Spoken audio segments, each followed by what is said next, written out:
ಓಂ ಅಚಿಂತ್ಯ ವ್ಯಕ್ತರೂಪಾಯ ನಿರ್ಗುಣಾಯ ಗುಣಾತ್ಮನೇ ಸಮಸ್ತ ಜಗದಾಧಾರ ಮೂರ್ತಯೇ ಬ್ರಹ್ಮಣೇ ನಮಃ. ಓಂ ಶಾಂತಿ ಶಾಂತಿ ಶಾಂತಿ. ನಾವು ಗುರುಗೀತೆಯ ವಿಚಾರ ಮಾಡ್ತಿದ್ವಿ. ಇದರಲ್ಲಿ 24ನೇ ಶ್ಲೋಕ ತನಕ ವಿಚಾರ ಮುಗಿದಿದೆ. ಇದರಲ್ಲಿ ವೇದಶಾಸ್ತ್ರ ಪುರಾಣಗಳಾಗಲಿ ಇತಿಹಾಸಗಳಾಗಲಿ ಮಂತ್ರಯಂತ್ರಾದಿ ಶೈವ ಶಾಕ್ತ ಆಗಮ ಇವೆಲ್ಲ ಸಾಧನೆಗಳನ್ನು ಏನೆಲ್ಲ ಆಲಂಬನೆಗಳಿಟ್ಟುಕೊಂಡು ನೀನು ಮೋಕ್ಷವನ್ನು ಹೊಂದಬೇಕಂತ ಪ್ರಯತ್ನ ಮಾಡ್ತಿದೆಯೋ, ಜಪ ತಪ ವ್ರತ ತೀರ್ಥಗಳು ಯಜ್ಞಗಳು ದಾನ ಇವೆಲ್ಲವೂ ಕೂಡ ಗುರುತತ್ವಂ ಅವಿಜ್ಞಾಯ ಸರ್ವಂ ವ್ಯರ್ಥಂ ಭವೇತ್. ಗುರುತತ್ವವನ್ನು ತಿಳ್ಕೊಳ್ಳಿಲ್ಲ ಅಂದರೆ ಇವೆಲ್ಲವೂ ಕೂಡ ವ್ಯರ್ಥವೇ ಆಗುತ್ತೆ ಅಂತ ಈಶ್ವರನು ಪಾರ್ವತಿ ದೇವಿಗೆ ಹೇಳ್ತಾನೆ. ಈಗ ಅಂಥ ಗುರುತತ್ವವನ್ನು ಹೊಗಳ್ಕೊತ ಹೋಗ್ತಾ ಇರ್ತಾನೆ. ಈಗ ಪರಮೇಶ್ವರ ಗುರು ಬುದ್ಧ್ಯಾತ್ಮನೋ ನಾಣ್ಯತ್ ಸತ್ಯಂ ಸತ್ಯಂ ವರಾನನೆ ತಲ್ಲಾಭಾರ್ಥಂ ಪ್ರಯತ್ನಸ್ತು ಕರ್ತವ್ಯಶ್ಚ ಮನೀಷಿಭಿಃ. ಗುರುಬುದ್ಧ್ಯಾತ್ಮನೋ ನ ಅನ್ಯತ್. ಗುರು ಸಾಕ್ಷಾತ್ ಬ್ರಹ್ಮನೇ ಆಗಿದ್ದಾನೆ, ಬೇರೆ ಅಲ್ವಾ. ಪರಮಾತ್ಮನಿಗೂ ಗುರುಗೂ ಯಾವುದು ಭೇದವಿಲ್ಲ. ಇದು ಸತ್ಯಂ ಸತ್ಯಂ ವರಾನನೆ ಅಂದರೆ ಫುಲ್ಲು ನಾನು ನಿಶ್ಚಯದಿಂದ ಹೇಳ್ತಾ ಇದ್ದೀನಿ. ಅದಕ್ಕೆ ಜೀವನದಲ್ಲಿ ಫಸ್ಟು ಮೋಕ್ಷವನ್ನು ಹೊಂದಬೇಕೆಂಬ ಇಚ್ಛೆ ಬಂದ, ಮುಮುಕ್ಷುತ್ವ ಬಂದಾಗ ತಲ್ಲಾಭಾರ್ಥಂ ಅಂದರೆ ಆ ಗುರುಗಳನ್ನು, ಅಂಥ ಸದ್ಗುರುಗಳನ್ನು ಹೊಂದಬೇಕು ಅನ್ನೋ ಒಂದು ಪ್ರಯತ್ನ ನಮ್ಮಲ್ಲಿ ನಡಿಬೇಕು. ಪ್ರಯತ್ನಸ್ತು ಕರ್ತವ್ಯ ಮನೀಷಿಭಿಃ. ಬುದ್ಧಿವಂತರಾದರೂ ಅಲ್ಲಿ ಅಂಥ ಒಂದು ಸದ್ಗುರು ಸಿಗಬೇಕು ಅನ್ನೋ ಒಂದು ಪ್ರಯತ್ನ ಇರಬೇಕು. ಒಂದು ಸ್ಟೋರಿ ಕೆಲವ್ರಿಗೆ ಹೇಳಿದ್ದೀನಿ. ಕೆಲವರಿಗೆ ಮಾತಾ ಮಾಣಿಕೇಶ್ವರಿ ಅಮ್ಮ ಅವರ ಶಿಷ್ಯರಲ್ಲಿ ಸತ್ತಯ್ಯ ಅಂತ ಕರೀಂನಗರ ಜಿಲ್ಲೆಯಲ್ಲಿ ಹುಟ್ಟಿರ್ತಾರೆ. ಸಣ್ಣ ಮಕ್ಕಳು ಇವರು 3 ಜನ, ಈತನ ತಮ್ಮ ಈತ ತಂಗಿ 3 ಜನ ಇರ್ತಾರೆ. ತಂದೆ ತಾಯಿ ಇಬ್ಬರು ಸತ್ತೋಗ್ಬಿಡ್ತಾರೆ ಸಣ್ಣ ವಯಸ್ಸಿನಲ್ಲಿ. ಸತ್ತೋಗ್ಬಿಟ್ರೆ ತಮ್ಮ ಮತ್ತು ತಂಗಿ ಸ್ವಲ್ಪ ಚೆನ್ನಾಗಿ ಅವಯವಗಳೆಲ್ಲ ಚೆನ್ನಾಗಿ ಇದರಿಂದ ಅವ್ರನ್ನ ಯಾರೋ ಒಬ್ಬರು ನೆಂಟರು ದತ್ತಿಗೆ ತಗೊಂಡು ಸಾಕ್ಕೊತಾ ಇದ್ದಾರೆ. ಈತ ಮಂದಬುದ್ಧಿ, ಕಣ್ಣು ಕೂಡ ಸರಿಯಾಗಿ ಕಾಣಿಸ್ತಾ ಇಲ್ಲ, ಮಾತು ಸರಿಯಾಗಿ ಬರ್ತಾಯಿಲ್ಲ, ಮೂಗಿನ ಥರ ಇದ್ದಾನೆ. ಮತ್ತು ಏನೂ ಬುದ್ಧಿ ಅಂದರೆ ತುಂಬ ಮಂದಬುದ್ಧಿ. ಇವನನ್ನು ಯಾರೂ ಸಾಕೋದು ಇಂಟ್ರೆಸ್ಟ್ ತೋರಿಸಿಲ್ಲ. ಅವನು ಮೇಂಟೈನ್ ಮಾಡೋದು ಕಷ್ಟ ಆಗುತ್ತೆ ಅಂತ ಬೀದಿಗೆ ಬಿಟ್ಬಿಟ್ಟವ್ರು. ಇನ್ನು ಬೀದಿಯಲ್ಲಿ ಅಲ್ಲಿ ಇಲ್ಲಿ ಸುತ್ತಾಡ್ತಾ ಕರೀಂನಗರ್ ಮೇಯ್ನ್ ಟೌನಿಗೆ ಬಂದುಬಿಟ್ಟು ಮಾರ್ಕೆಟಲ್ಲಿ ಯಾರೊಬ್ಬರು ಊಟ ಹಾಕ್ತಾರಲ್ಲ, ಅಲ್ಲಿ ಕೊಳ್ತೋಗಿರೋ ಟೊಮೊಟೊ ಅವು ಇವು ಮಾರ್ಕೆಟಲ್ಲಿ ಬಿಸಾಕ್ತಾ ಇರ್ತಾರಲ್ಲ, ಕೊಳ್ತೋ ಆ ಒಂದು ತರಕಾರಿಯಿಂದನೇ ಸುಮಾರು ದಿವಸ ಬದುಕಿಬಿಟ್ಟಿದ್ರೆ ಇನ್ನು ಹಂಗೆ ಬೀದಿಯಲ್ಲಿ ಕೂಡ ಅವರು ಇವರು ಭಿಕ್ಷುಕರು ಯಾರು ಇರ್ತಾರೆ ಅವ್ರ ಜೊತೆ ಅಲ್ಲಿ ಇಲ್ಲಿ ಕೂಡಿಕೊಂಡು ಸ್ವಲ್ಪ ದೊಡ್ಡವನಾಗ್ಬಿಟ್ರೆ ಅಲ್ಲೊಂದು ಗೌರ್ಮೆಂಟ್ದು ಒಂದು ಹಾಸ್ಟೆಲ್, ಡಿಗ್ರಿ ಕಾಲೇಜ್ ಹಾಸ್ಟೆಲ್ ಏನು ಫ್ರೀ ಹಾಸ್ಟೆಲ್ ಒಂದು ಇದಾಗುತ್ತೆ. ಅದರಲ್ಲಿ ಒಂದು ಸತಿ ಭಿಕ್ಷೆ ಬೇಡಕ್ಕಂತ ಹೋದರೆ ನೀನು ಪಾತ್ರೆ ತೊಳೆದ್ರೆ ನಿನಗೆ ಊಟ ಹಾಕ್ತೀವಿ ಅಂತ ಪಾತ್ರೆ ತೊಡಿಸ್ತಾರೆ. ಅದೊಂದು ಸ್ವಲ್ಪ ಕೆಲಸ ಮಾಡ್ತಾನೆ. ಅವ್ರು ಹೇಳ್ತಾರೆ, ನೀನು ಡೈಲಿ ಬಂದು ಪಾತ್ರೆ ತೊಳೆದ್ರೆ ನಿನಗೆ ಇಲ್ಲೇ 3 ಹೊತ್ತು ಊಟ ನೀನು ಇಲ್ಲೇ ತಿನ್ಬೋದು ಅಂತ. ಇನ್ನು ಅದನ್ನೇ ಪರ್ಮನೆಂಟಾಗಿ ಆ ಕೆಲಸನೇ ಮಾಡ್ಕೊತಾ ಇದ್ದಾನೆ. ಅದೆಲ್ಲ ಬೆಳಗ್ಗೆ ಟಿಫನ್ನು ಎಲ್ಲ ಆದಮೇಲೆ ಎಲ್ಲರೂ ತಿಂದಿದ್ದಾದಮೇಲೆ ಏನೆಲ್ಲ ಮಿಕ್ಕಿದ್ದು ಇರುತ್ತೋ ಅನ್ನ ಸಾಂಬಾರೆಲ್ಲ ಅದೆಲ್ಲ ಈತನೇ ಏನಾದರೂ ಮಾಡ್ಕೋಬೋದು. ಹಂದಿಗಳಿಗಾದರೂ ಹಾಕ್ಕೋಬೋದು, ಇಲ್ಲ ಯಾರಿಗಾದರೂ ಕೊಟ್ಕೋಬೋದು. ಆ ಥರ ಈತನ ಮೇಲೆ ನಂಬಿಕೆಯಿಂದ ಬಿಟ್ಬಿಟ್ಟಿರ್ತಾರೆ. ಮತ್ತು ಏನೋ ಸ್ವಲ್ಪ ಖರ್ಚಿಗೂ ಅಷ್ಟು ಕೊಡ್ತಾ ಇರ್ಬೋದು. ಇನ್ನು ಅಲ್ಲಿಂದ ಮಾತಾ ಮಾಣಿಕೇಶ್ವರನ 70s ಆ ಕಡೆ ಒಂದು 5 ವರ್ಷ ಇದ್ದಾರೆ ಕರೀಂನಗರ. ಅಲ್ಲಿ ಹೋದಾಗ ಇನ್ನು ಅಲ್ಲಿ ಹೋದ ಮೇಲೆ ಎಲ್ಲ ಗುರುಗಳು ಸ್ವಲ್ಪ ತಿಳಿದಿದೆ, ಗುರುಗಳಂದ್ರೆಗೇನೆ ಶಕ್ತಿ ಇರುತ್ತೆ, ನಮಗೆ ಒಳ್ಳೇದು ಮಾಡ್ತಾರೆ, ಆಶೀರ್ವಾದ ಮಾಡ್ತಾರೆ ಅಂತ. ಡೈಲಿ ಹೋಗ್ಬಿಟ್ಟು ದೂರದಿಂದ ಹಿಂದೆ ಕೂತ್ಕೊಂಡೆ ಎಲ್ಲ ಪ್ರವಚನ ಸತ್ಸಂಗ ಕೇಳ್ಕೊಂಬರೋನು. ಮೈಂಡಲ್ಲಿ ಒಂದು ಬುದ್ಧಿ ಬಂದಿದೆ. ಅಲ್ಲಿ ಆಶ್ರಮದಲ್ಲಿ ಏನು ಕಿಚನ್ ಏನು ಇರಲಿಲ್ಲ ಆ ಸಮಯದಲ್ಲಿ. ಬಂದಿರೋ ಭಕ್ತರಿಗೆಲ್ಲ ಅಲ್ಲಿ ಊಟದ ವ್ಯವಸ್ಥೆ ಏನೂ ಇರೋದಿಲ್ಲ ಅಲ್ಲಿ. ಈತ ಏನು ಮಾಡ್ತಾನೆ, ಆ ಹಾಸ್ಟೆಲ್ ಮಿಕ್ಕಿರೋದೆಲ್ಲ ಅನ್ನ ಸಾಂಬಾರೆಲ್ಲ ತಗೊಂಡೋಗ್ಬಿಟ್ಟು ಕಂಟಿನ್ಯೂಸ್ ಆಗಿ ಶ್ರದ್ಧೆಯಿಂದ ಡೈಲಿ ಆಶ್ರಮಕ್ಕೆ ತಗೊಂಡೋಗಿ ಅಲ್ಲಿ ಬಂದಿರೋ ಭಕ್ತರಿಗೆಲ್ಲ ನೀಟಾಗೆಲ್ಲ ಬಡಿಸಿ ಮತ್ತು ವಾಪಸ್ ಬರ್ತಾಯಿರ್ತಾರೆ. ಇನ್ನು ಗುರುಗಳ ಕೃಪೆ ಬೇಕಂದರೆ ಗುರುಗಳು ಮೆಚ್ಚುವಂಥ ಕೆಲಸ ಮಾಡಬೇಕು. ಇನ್ನು ಅಂಥ ಸದ್ಗುರುಗಳ ಕೃಪೆ ಬಂದಿದೆ. ಸತ್ಯಯ್ಯ ಬಾ ಇಲ್ಲಿ, ನಾಳೆ ಬೆಳಗ್ಗೆ ನೀನು 2 ಗಂಟೆಗೆ ನಿದ್ದೆ ಎದ್ದು 3 ಗಂಟೆಗೆ ಇಲ್ಲಿ ಬಂದ್ಬಿಟ್ಟು ನಿನಗೆ ಮಂತ್ರೋಪದೇಶ ಕೊಡ್ತೀನಿ ಅಂದೆ. ನನಗೆ ಬೇಡಮ್ಮ ಅಂದಂತೆ. ಅದು ಮಂತ್ರೋಪದೇಶ ಅಂದರೆ ಏನಂತ ಗೊತ್ತಿಲ್ವಲ್ಲ. ಹೇಯ್ ಹುಚ್ಚ, ನಿನಗೆ ಗೊತ್ತಿಲ್ಲ, ನೀನು ಕೇಳಿದ್ರೂ ಸಿಗೋದಿಲ್ಲ ಮಂತ್ರೋಪದೇಶ ನಿನಗೆ. ಮಾತಾಜಿಯವ್ರನ್ನ ಯಾರ್ಯಾರೋ ಟ್ರೈ ಮಾಡ್ತಾರೆ ಉಪದೇಶ ಬೇಕಂತ. ಒಂದು ಸತಿ ಮಲಯಾಳ ಸ್ವಾಮೀಜಿ ಶಿಷ್ಯ ತಟ್ಟು ಸ್ವಾಮಿ ಅಂತ ಒಪ್ಪಿದ್ನಂತೆ. ಬರೀ ಗೋಣೆ ಚೀಲ ಮಾತ್ರ ಹಾಕ್ಬಿಡ್ತಾ ಇದ್ನಂತೆ, ಒಂದೇ ಒಂದು ಭಗವದ್ಗೀತೆ. ಆತನು ದೂರದಿಂದ ಪರೀಕ್ಷೆ ಮಾಡಿ ಒಂದು ದಿವಸ ಯಾರು ಇಲ್ಲದೇ ಇದ್ದ ಸಮಯದಲ್ಲಿ, ಅಮ್ಮ ಹಿಂಗೆ ನನಗೆ ಉಪದೇಶ ಮಾಡಿ ಅಂತ ಬಂದರೆ, ನಿನಗೆ ಆಲ್ರೆಡಿ ಮಲಯಾಳ ಸ್ವಾಮಿಯಿಂದ ಉಪದೇಶ ಆಗಿದೆ ಅಲ್ಲ, ಗುರುಗಳು ನಾನು ಬೇರೆಲ್ಲ ಅವ್ರು ಬೇರೆಲ್ಲ ಒಂದೇ ಇರ್ತದೆ. ಆವಾಗ ಅವ್ರಿಗೆ ಹೇಳಿದ್ರಂತೆ, ಗುರುಗಳು ಮಂದಬುದ್ಧಿ ಆದರೂ, ಗುರುಗಳು ಜೀವನ್ಮುಕ್ತ ಪುರುಷನ ಆಗದೆ ಹೋದರೂ ಕೂಡ ನಿನಗೆ ಆ ಗುರು ಮೇಲೆ ಗುರುಭಕ್ತಿ ಪರ್ಫೆಕ್ಟಾಗಿತ್ತಂದ್ರೆ ಆ ಗುರುಭಕ್ತಿನೇ ನಿನಗೆ ಆ ಅನುಗ್ರಹದಿಂದ ನೀನು ಮೋಕ್ಷ ಹೊಂದುತ್ತೀಯಾ ಅಂದ್ಬಿಟ್ಟಿದ್ದು. ಅದೇ ಮಂತ್ರನೇ ಮಾಡ್ಕೊಂಡ್ರಂತೆ. ಆ ಥರ ಅಷ್ಟು ಸ್ಟ್ರಿಕ್ಟಾಗಿರುತ್ತೆ ಅಂಥವ್ರ ಹತ್ರ ಮಂತ್ರ ದೀಕ್ಷೆ ಪಡ್ಕೊಳ್ಳೋದಂದ್ರೆ. ಕೊಡ್ತಾಯಿದ್ರೆ ಬೇಡ ಅಂತಾನೆ ಮಂದಬುದ್ಧಿ. 10 ಸತಿ ಬರಲೇಬೇಕಾದ್ರೆ ಇಲ್ಲ ನಾನು ಬರೋದಿಲ್ಲ ಅಂತ ದೂರದಿಂದ ಕಿರ್ಚಾಡ್ಕೊಂಡು ಹಂಗೆ ಹೋಗ್ತಾನಂತೆ. ನೀನು ಬರಬೇಕು ಅಂತ ಹೇಳಿದ್ರೆ ಇಲ್ಲ ನಾನು ಬರೋಲ್ಲ ಅಂತ ಹೋಗ್ತಾನಂತೆ. ಹೋದ್ಮೇಲೆ ಇನ್ನು ಅಂಥ ಮಹಾಪುರುಷರು ನೆನೆಸ್ಕೊಂಡಾಗ ಯಾರು ಪ್ರಪಂಚದಲ್ಲಿ ಏನೂ ನಿಲ್ಲೋದಕ್ಕಾಗೋದಿಲ್ಲ. ಆಟೋಮೆಟಿಕ್ಕಾಗಿ 2 ಗಂಟೆಗೆ ನಿದ್ದೆ ಆಗೋಯ್ತಂತೆ. ನಿದ್ದೆ ಆಗಿಬಿಟ್ಟಿದ್ರು ಟಕ್ ಅಂತ ಸ್ನಾನ ಮಾಡಿಕೊಂಡು ಅಲ್ಲಿಂದ ಓಡಿ ಬಂದುಬಿಟ್ಟಂತೆ. ಯಾಕೆ ಬಂದು ಏನಂತ ಅದನ್ನೇ ಗೊತ್ತಿಲ್ವಂತೆ. ಆ ಶಕ್ತಿ ಹಂಗಿರುತ್ತೆ ಅವ್ರದ್ದು. ಬಂದ ಮೇಲೆ ಕೂತ್ಕೊಂಡು ನಿನಗೆ ಉಪದೇಶ ಮಾಡ್ತೀನಿ ಅಂದರೆ ಕೂತ್ಕೊಳ್ಳೋದು ಕೂಡ ಗೊತ್ತಿಲ್ಲ. ಬಾತ್ರೂಮಲ್ಲಿ ಕೂತ್ಕೊಂಡಂಗೆ ಕೊಕ್ಕರು ಕೂತ್ಕೊತಾ ಇದ್ದಾನಂತೆ. ಸುಖಾಸನದಲ್ಲಿ ಜೀವನದಲ್ಲಿ ಕೂತೇ ಇಲ್ಲ ಆತ. ಬೀದಿಗಳಲ್ಲಿ ಬೆಳೆದಿರೋನು ಹೆಂಗೆ ಅಭ್ಯಾಸನೇ ಇಲ್ಲ. ಕಾಲು ಹಿಂಗೆ ಬೆಂಡೆ ಆಗ್ತಾಯಿಲ್ವಂತೆ ಕೆಳಗಡೆ ಸುಖಾಸನದಲ್ಲಿ. ಚಕ್ಕಿ ಮುಕ್ಕಳು ಹಾಕೊಂಡು ಕೂಡೋಕ್ಕೆ ಆಗ್ತಿಲ್ವಂತೆ. ಅಯ್ಯೋ ಹಿಂಗೆ ಬೆಳೆದು ಬಿಟ್ಟಿದೆ ಅಂದರೆ, ಹೌದಮ್ಮ ಹಿಂಗೆ ಬೆಳೆದು ಬಿಟ್ಟಿದ್ದೀನಿ ಅಂತ. ಮತ್ತು ಏನೇನೋ ಉಪದೇಶ ಮಂತ್ರಗಳಿರ್ತಿದ್ರೆ ಒಂದು ಅಕ್ಷರ ಬಾಯಲ್ಲಿ ಬರ್ತಾಯಿಲ್ಲ. ನಾಲಿಗೆ ಮಂದ ಇತ್ತು. ಮೂಕ ಅಂತ ಬಿಟ್ಬಿಟ್ಟಿದ್ರು ಅದನ್ನು. ಒಂದು ತಿರುಗ್ತಾ ಇಲ್ವಂತೆ. ಮತ್ತು ಸುಸ್ತಾಗಿಬಿಟ್ಟು ಸ್ವಲ್ಪ ಹೊತ್ತಾದಮೇಲೆ ಅವತ್ತು ನಿಮ್ಮೂರಲ್ಲಿ ಯಾವ್ಯಾವ ಗುಡಿಗಳಿತ್ತಂದ್ರೆ ಗುಡಿಗಳ ಹೆಸರೆಲ್ಲ ಹೇಳ್ಕೊತ ಒಂದು ಕೃಷ್ಣ ಶಬ್ದ ತಿರುಗುತ್ತಂತೆ. ಗೋಪಾಲ ಕೃಷ್ಣ ಗಡಿ ಅಂತ ಏನೋ ಕೃಷ್ಣ ಅಂತ ಶಬ್ದ, ಅದನ್ನೇ 4-5 ಸತಿ ಹೇಳಂದ್ರಂತೆ. ಆ ಕೃಷ್ಣ ಅನ್ನೋ ಶಬ್ದಕ್ಕೆ ಮುಂದೆ ಒಂದು ಬೀಜಾಕ್ಷರ ಹಿಂದೆ ಒಂದು ಬೀಜಾಕ್ಷರ ಹೇಳಿಬಿಟ್ಟಿದ್ದನ್ನು ಉಪದೇಶ ಮಾಡಿದ್ರಂತೆ. ನೋಡು, ಈ ಉಪದೇಶ 1 ಕೋಟಿ ಜಪ ಆಗೋ ತನಕ ಮೌನ ಅನುಭವಿಸು. ಪ್ರಪಂಚದಲ್ಲಿ ಯಾವ ಮೂಲೆಯಲ್ಲಾದರೂ ಹೋಗಿ, ನೀನು ಎಲ್ಲಾದರೂ ಹೋಗಿ, ನೀನು ಕೂತ್ಕೊಂಡಿರೋ ಜಾಗಕ್ಕೆ ಊಟ ವ್ಯವಸ್ಥೆ ಅಲ್ಲಿಗೆ ಬರುತ್ತೆ ಅಂದರೆ.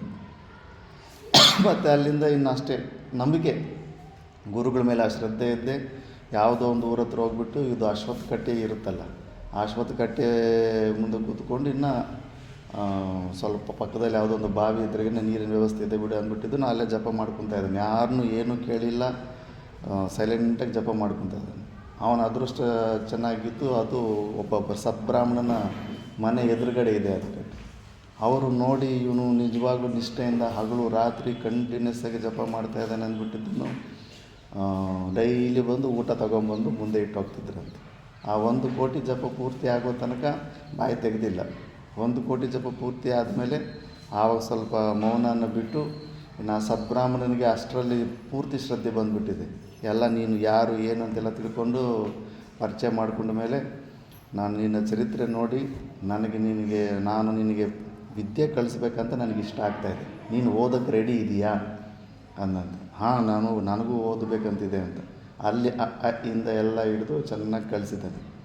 ಅಲ್ಲಿ ಪೂರ್ತಿಯಾಗಿ ವಿದ್ಯೆ ಕಲಿತುಕೊಂಡು ಮತ್ತು ಎಲ್ಲ ಪುರಾಣಗಳು ಓದ್ಬಿಟ್ಟೆ. ಶ್ರೀಮದ್ ಭಾಗವತ ರಹಸ್ಯ ನನಗೆ ಆತನೇ ಕೊಟ್ಟಿದ್ದು ಶ್ರೀಶೈಲದಲ್ಲಿ ಪೀಠಾಧಿಪತಿ ಆಗಿದ್ದ. ಮತ್ತು ಪೂರ್ತಿ ಓದ್ಬಿಟ್ಟಿದ್ದಾನೆ. ಓದ್ಬಿಟ್ಟ ಮೇಲೆ ಇನ್ನು ಶಾಸ್ತ್ರದ ಸಂಸ್ಕಾರ ಎಲ್ಲ ಬಂದುಬಿಡ್ತು. ಇನ್ನು ಗುರು ಆಶೀರ್ವಾದ ಇದೆ. ಪ್ರಪಂಚ ಎಲ್ಲ ಸುತ್ತಬಿಟ್ಟಿದ್ದಾನೆ. ಹಿಂದಿ ಕೂಡ ಕಲ್ತುಬಿಟ್ಟಿದ್ದಾನೆ. ಧೈರ್ಯ ಇನ್ನು ಬೀದಿಯಲ್ಲಿ ಬೆಳೆದಿರೋರಿಗೆ ಏನು ಭಯ ಇರುತ್ತೆ. ಇನ್ನು ಅದಕ್ಕಿಂತ ವರ್ಸ್ಟ್ ಕಂಡೀಷನ್ ಏನಿರುತ್ತೆ ಪ್ರಪಂಚದಲ್ಲಿ. ಆ ಧೈರ್ಯದಲ್ಲಿ ಭಿಕ್ಷೆ ಬೇಡ್ಕೊಂಡು ಜೀವನ ನಡೆಸ್ಬೋದು ಅಂತಿರೋ ಧೈರ್ಯ ಇದ್ದವನು ಎಲ್ಲಿ ಬೇಕಾದರೂ ಬದುಕೊಂಡ್ಬಿಡ್ತಾನೆ.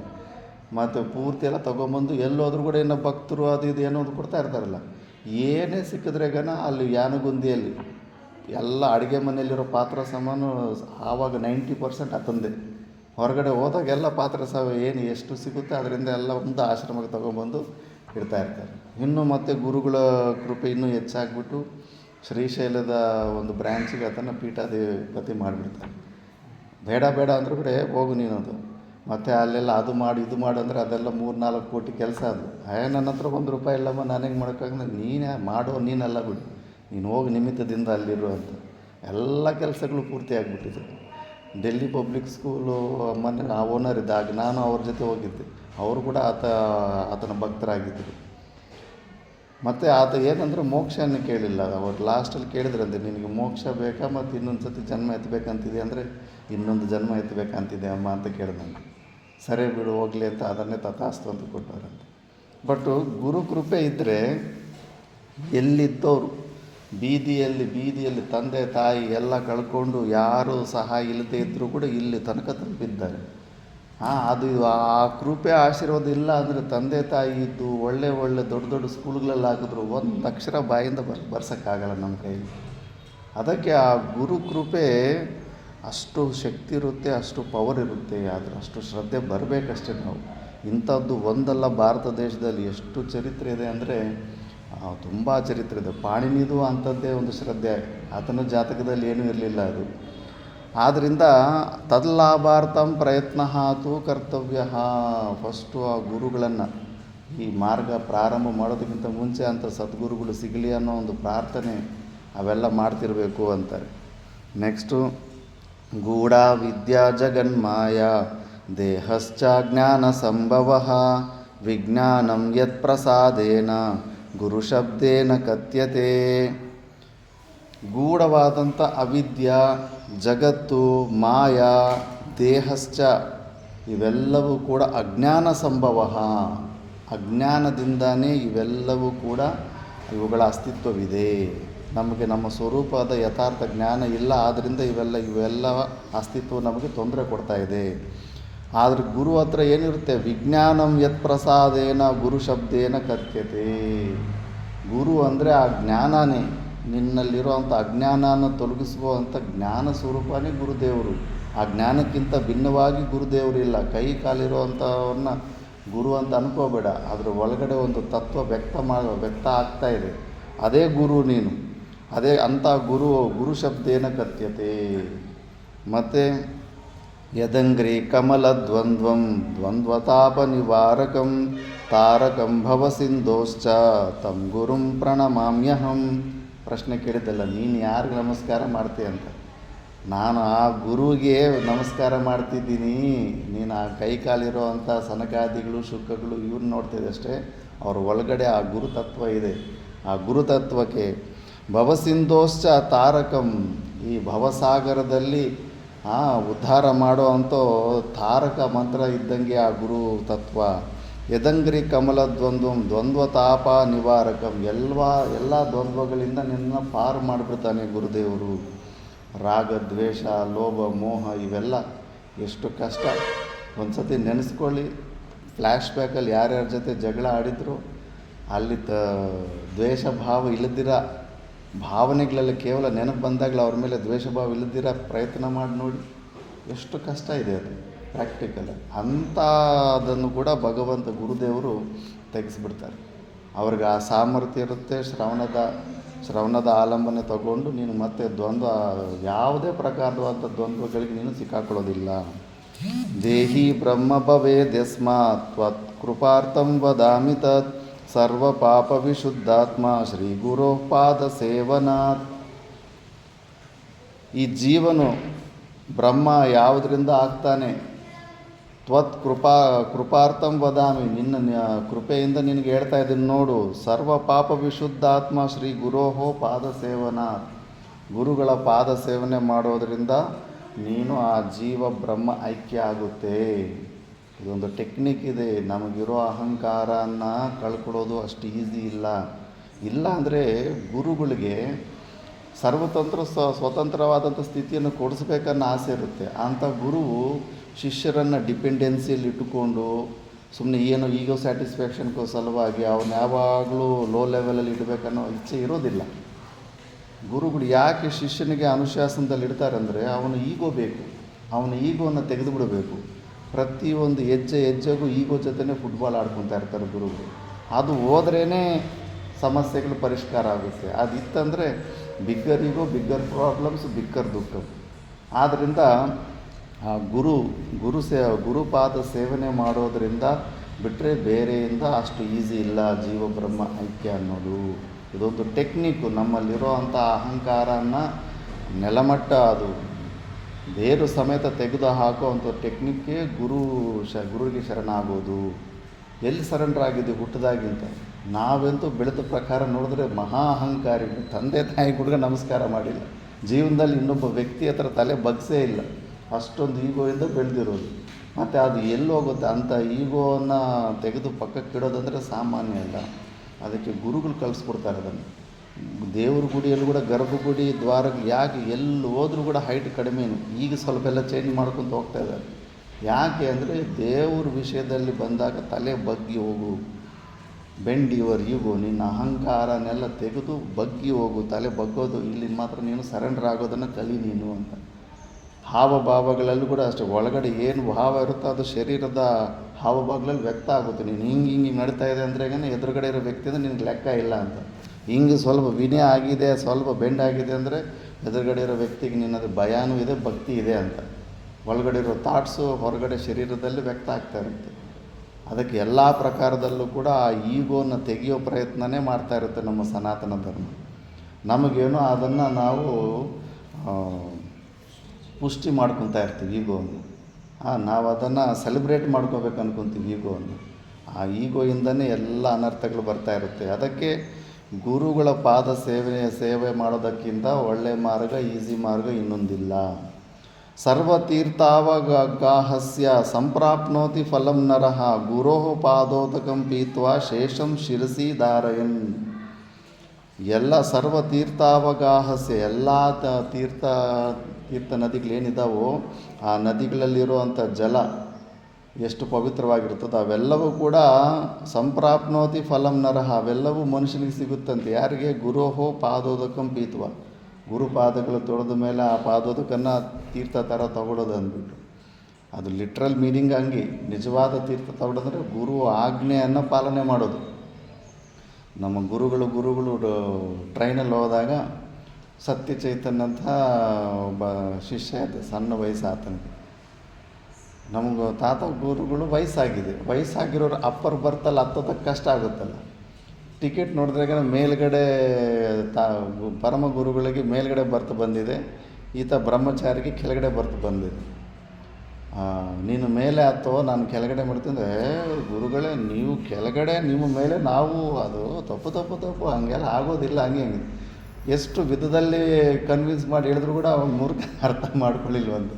ವಯಸ್ಸಾದಮೇಲೆ ಅಷ್ಟು ಮೇಲೆ ಮತ್ತೆ ಶುಗರ್ ಅದು ಇದ್ದಾಗ ಮತ್ತೆ ಇಳಿದು ಹೋಗೋದು ಎಲ್ಲ ಕಷ್ಟ ಆಗುತ್ತೆ ಅಂದರೆ ಒಪ್ಪಲಿಲ್ವಂತೆ. ಅಲ್ಲಿ ಏನಂದರೆ ಅಲ್ಲಿ ಹೊರಗಡೆ ನೋಡ್ತಾ ಇದ್ದಾನೆ ಹೊರತು ಗುರು ಆಜ್ಞೆಯನ್ನು ನಾನು ಉಲ್ಲಂಘನೆ ಮಾಡಿದ್ದೀನಿ ಅನ್ನೋದನ್ನು ತಿಳ್ಕೊತಾ ಇಲ್ಲ. ಆ ಥರದ್ದಲ್ಲ, ಕಂಪ್ಲೀಟ್ ಸರೆಂಡರ್ನೆಸ್ ಇರಬೇಕು.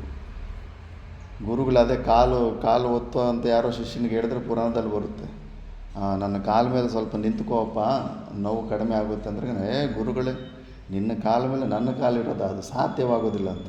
ಕಾಲ ಮೇಲೆ ಕಾಲಿಡೋದಕ್ಕೆ ನೀನು ನಿರಾಕರಣೆ ಮಾಡ್ತಿದ್ದೆ, ನನ್ನ ಮೂತಿ ಮೇಲೇ ಕಾಲಿಟ್ಬಿಟ್ಟಲ್ಲಪ್ಪ ನೀನು ಅಂತ. ಅಂದರೆ ನನ್ನ ಮಾತಿಗೆ ಬೆಲೆ ಕೊಡಲಿಲ್ವಲ್ಲ ಅಂತ. ಆ ಥರ ರಾಮಕೃಷ್ಣ ಪರಮಹಂಸರಷ್ಟು ಶಿಷ್ಯರಿಗೆ ಒಂದು ಜಿರಳೆ ಕಾಣಿಸುತ್ತೆ. ಈ ಜಿರಳೆನ ತಗೊಂಡು ಹೋಗ್ಬಿಟ್ಟಿದ್ರು ಕಾಕ್ರೋಚನ್ನು ಹೊರಗಡೆ ಹೋಗಿ ಸಾಯಿಸಿ ಬಾ ಅಂತ. ನಿರ್ಗುಣಾನಂದ ಅನಿಸುತ್ತೆ ಸನ್ವಯಿಸುತ್ತೆ. ಹೊರಗಡೆ ತಗೊಂಡು ಹೋಗ್ತಾನೆ, ಬಿಟ್ಟು ಬರ್ತಾನೆ, ಬಟ್ ಸಾಯಿಸೋದಿಲ್ಲ. ಮತ್ತು ಬಂದ ಮೇಲೆ ಏನೋ ಸಾಯಿಸ್ತಾ ಅಂತ ಕೇಳಿದ್ರೆ ಇಲ್ಲ ಅಂತ. ಮತ್ತು ಯಾಕೆ ಸಾಯಿಸಲಿಲ್ಲ ಅಂದರೆ ಮತ್ತು ಅದು ಮಾಡಿದ್ರೆ ಹಿಂಸೆ ಆಗೋದು, ಜೀವ ಸತ್ತೋಗ್ಬಿಟ್ರೆ ಅದು ಪಾಪ ಆಗುತ್ತಲ್ಲ ಅಂತ ಸ್ವಂತ ಬುದ್ಧಿನ ಬಳಸಿಬಿಟ್ಟಿದ್ದಾನೆ. ನೋಡು, ಇಲ್ಲೇ ನೀವು ತಿಳ್ಕೊಬೇಕಾಗಿರೋದು, ಇಂತಹ ಶರಣಾಗತಿಯಿಂದ ನೀವು ಏನೂ ಆಗೋದಿಲ್ಲ. ಗುರುಗಳಿಗೆ ಪೂರ್ತಿ ಸರೆಂಡರ್ ಆದಮೇಲೆ ಗುರುಗಳು ಕೂತ್ಕೋಬೇಕು, ಎದ್ದೇಳಂದರೆ ಎದ್ದೇಳಬೇಕು. ಆವಾಗ ನೀನು ಸಂಪೂರ್ಣ ಈಗೋನ ಅಲ್ಲಿ ಕೊಟ್ಟಿದ್ದೀಯ ಅಂತ ಅರ್ಥ. ಇಲ್ಲಾಂದರೆ ನೀನು ಸ್ವಂತ ಬುದ್ಧಿಯಿಂದ ನಿನ್ನ ಯೋಚನೆಗಳು ಮಾಡ್ತಾನೆ ಇರ್ತೀಯ ನೀನು. ಅದು ಈಗೋ ಇದ್ದರೆ ಇನ್ನೇನು, ಎಲ್ಲ ಸಮಸ್ಯೆಗಳು ಹಂಗೆ ಇದ್ದಂಗೆ, ಎಲ್ಲ ಸಮಸ್ಯೆಗಳು ಹಂಗೆ ಇರ್ತವೆ. ಆದ್ದರಿಂದ ಆ ಈಗೋವನ್ನು ತೆಗೆದಾಕಬೇಕಂದ್ರೆ ಗುರುಗಳ ಹತ್ರ ಸರೆಂಡರ್ನೆಸ್ ಬರಬೇಕು. ಹೊರಗಡೆ ಮಾಡೋ ಈ ಕ್ರಿಯಾ ಪಾದಗಳು ತೊಳೆದು ಆ ತೀರ್ಥ ತಗೊಳ್ಳೋದು ಒಳಗಿನ ಭಾವವನ್ನು ವ್ಯಕ್ತ ಮಾಡ್ತಾ ಇರ್ತವೆ, ಅಷ್ಟೊಂದು ಸರೆಂಡರ್ನೆಸ್ ಇದೆ ಅಂತ. ಒಂದು ಸತಿ ರಾಮಕೃಷ್ಣ ಪರಮಹಂಸರಿಗೆ ಬ್ಯಾಡ್ ಹೆಲ್ತ್ ಇದ್ದಾಗ ಬ್ರಹ್ಮಚಾರಿಗಳು ಸೇವೆ ಮಾಡೋದ್ರಲ್ಲಿ ಬ್ಯಾಕ್ ಫುಟಲ್ಲೇ ಇರ್ತಾರೆ. ಸೇವೆ ಅಂದರೆ ಬ್ರಹ್ಮಚಾರಿಗಳು ಬ್ಯಾಕ್ ಫುಟಲ್ಲೇ ಇರ್ತಾರೆ. ಅದರಲ್ಲಿ ಇಂಥದ್ದು ಸೇವೆ, ಬೆಡ್ ರಿಡನ್ ಆಗಿರೋ ಪೇಷಂಟ್ಗೆ ಮಲಮೂತ್ರಗಳೆತ್ತಾಗೋದು ಇಂಥ ಸೇವೆ ಮಾಡೋದ್ರಂದ್ರೆ ಇನ್ನೂ ದೂರನೇ, ಆಶ್ರಮ ಬಿಟ್ಟೇ ಹೊಟ್ಟೋಗ್ಬಿಡ್ತಾರೆ. ಆದರೆ ರಾಮಕೃಷ್ಣ ಪರಮಹಂಸರ ಸೇವೆ ಮಾಡೋದಲ್ಲೂ ಕೂಡ ಹಿಂಗೆ ಬ್ಯಾಕ್ ಫುಟಲ್ಲಿದ್ದಾಗ ಒಂದು ಸತಿ ವಿವೇಕಾನಂದರು ಅವರು ವಾಂತಿ ಮಾಡಿದ್ದು ಉಲ್ಟಿಯನ್ನು ನುಂಗಿದ್ರಂತೆ. ಕಂಪ್ಲೀಟ್ ವರ್ಕ್ಸ್ ಆಫ್ ವಿವೇಕಾನಂದಲ್ಲಿ ಬರುತ್ತೆ. ಅಂದರೆ ಗುರುಗಳ ಮೇಲೆ ಅಷ್ಟೊಂದು ಶ್ರದ್ಧೆ ಇರಬೇಕು ಅನ್ನೊಂದು ಭಾವನೆ. ಯೋಚನೆ ಮಾಡಿ, ಆ ಕೆಲಸ ನಾವು ಮಾಡಬಲ್ಲೆವಾ? ಪೋತಲೂರು ಬ್ರಹ್ಮೇಂದ್ರ ಸ್ವಾಮಿ ಶಿಷ್ಯ ಸಿದ್ದಯ್ಯ ದಾರಿಯಲ್ಲಿ ಹೋಗ್ತಾಯಿದ್ರೆ ಶಿಷ್ಯರಲ್ಲಿ ಭೇದ ಬುದ್ಧಿಗಳು ಬಂದುಬಿಟ್ಟಿರ್ತವೆ. ಗುರುಗಳು ಸಿದ್ದಯ್ಯನಿಗೆ ಹೆಚ್ಚು ಪ್ರಿಫರೆನ್ಸ್ ಕೊಡ್ತಾ ಇರ್ತಾರೆ. ಹಂಗೆ ಹಿಂಗೆ ಪಾರ್ಶಿಯಾಲಿಟಿ, ಪಕ್ಷಪಾತ ಅಂತೆಲ್ಲ ಒಳಗಡೆ ನಡೀತಾ ಇರ್ತವೆ. ಎಲ್ಲ ಜಾಗದಲ್ಲಿ ನಡೀತವೆ. ಗುರುಗಳಿಗೆ ಯಾರಾದರೂ ಒಬ್ಬರು ಕ್ಲೋಸ್ ಆದರೆ ಮಿಕ್ಕಿದವರೆಲ್ಲ ಅವನಿಗೆ ಶತ್ರು ಆಗೇ ಆಗ್ತಾರೆ. ಇನ್ನು ಅದಕ್ಕೆ ಅವರಲ್ಲಿ ಬೆಸ್ಟ್ ಯಾರೋ ಅವರಲ್ಲೇ ಡಿಸೈಡ್ ಮಾಡೋಣ ಅಂದ್ಬಿಟ್ಟಿದ್ದು. ದಾರಿಯಲ್ಲಿ ಹೋಗ್ತಾಯಿದ್ರೆ ಅಲ್ಲಿ ಸತ್ತೋಗಿರೋ ನಾಯಿ ಇರುತ್ತೆ. ಆ ದುರ್ಗಂಧದಿಂದ ಎಲ್ಲ ಮೂಗು ಮುಚ್ಕೊತಾರೆ. ಆವಾಗ ಗುರು ಶಿಷ್ಯರಿಗೆ ಹೇಳ್ತಾನೆ, ನೋಡ್ರಪ್ಪ, ಯಾರಾದರೂ ಹೋಗ್ಬಿಟ್ಟು ಆ ನಾಯಿ ಮಾಂಸನ ತಿಂದುಬಿಟ್ರೆಗನ ಅದು ಖಾಲಿ ಆಗಿಬಿಡುತ್ತೆ, ಇಲ್ಲಿ ದುರ್ಗಂಧ ಬರ್ತಿರೋ ದಾರಿಯಲ್ಲಿ ಹೋಗಿ ಬರೋವ್ರಿಗೆ ಚೆನ್ನಾಗಿರುತ್ತೆ, ಯಾರಾದರೂ ಹೋಗಿ ಶಿಷ್ಯರು ಹೋಗಿ ತಿನ್ನೋಗ್ರಿ ಅಂತ. ಯಾರು ತಿಂತಾರೆ?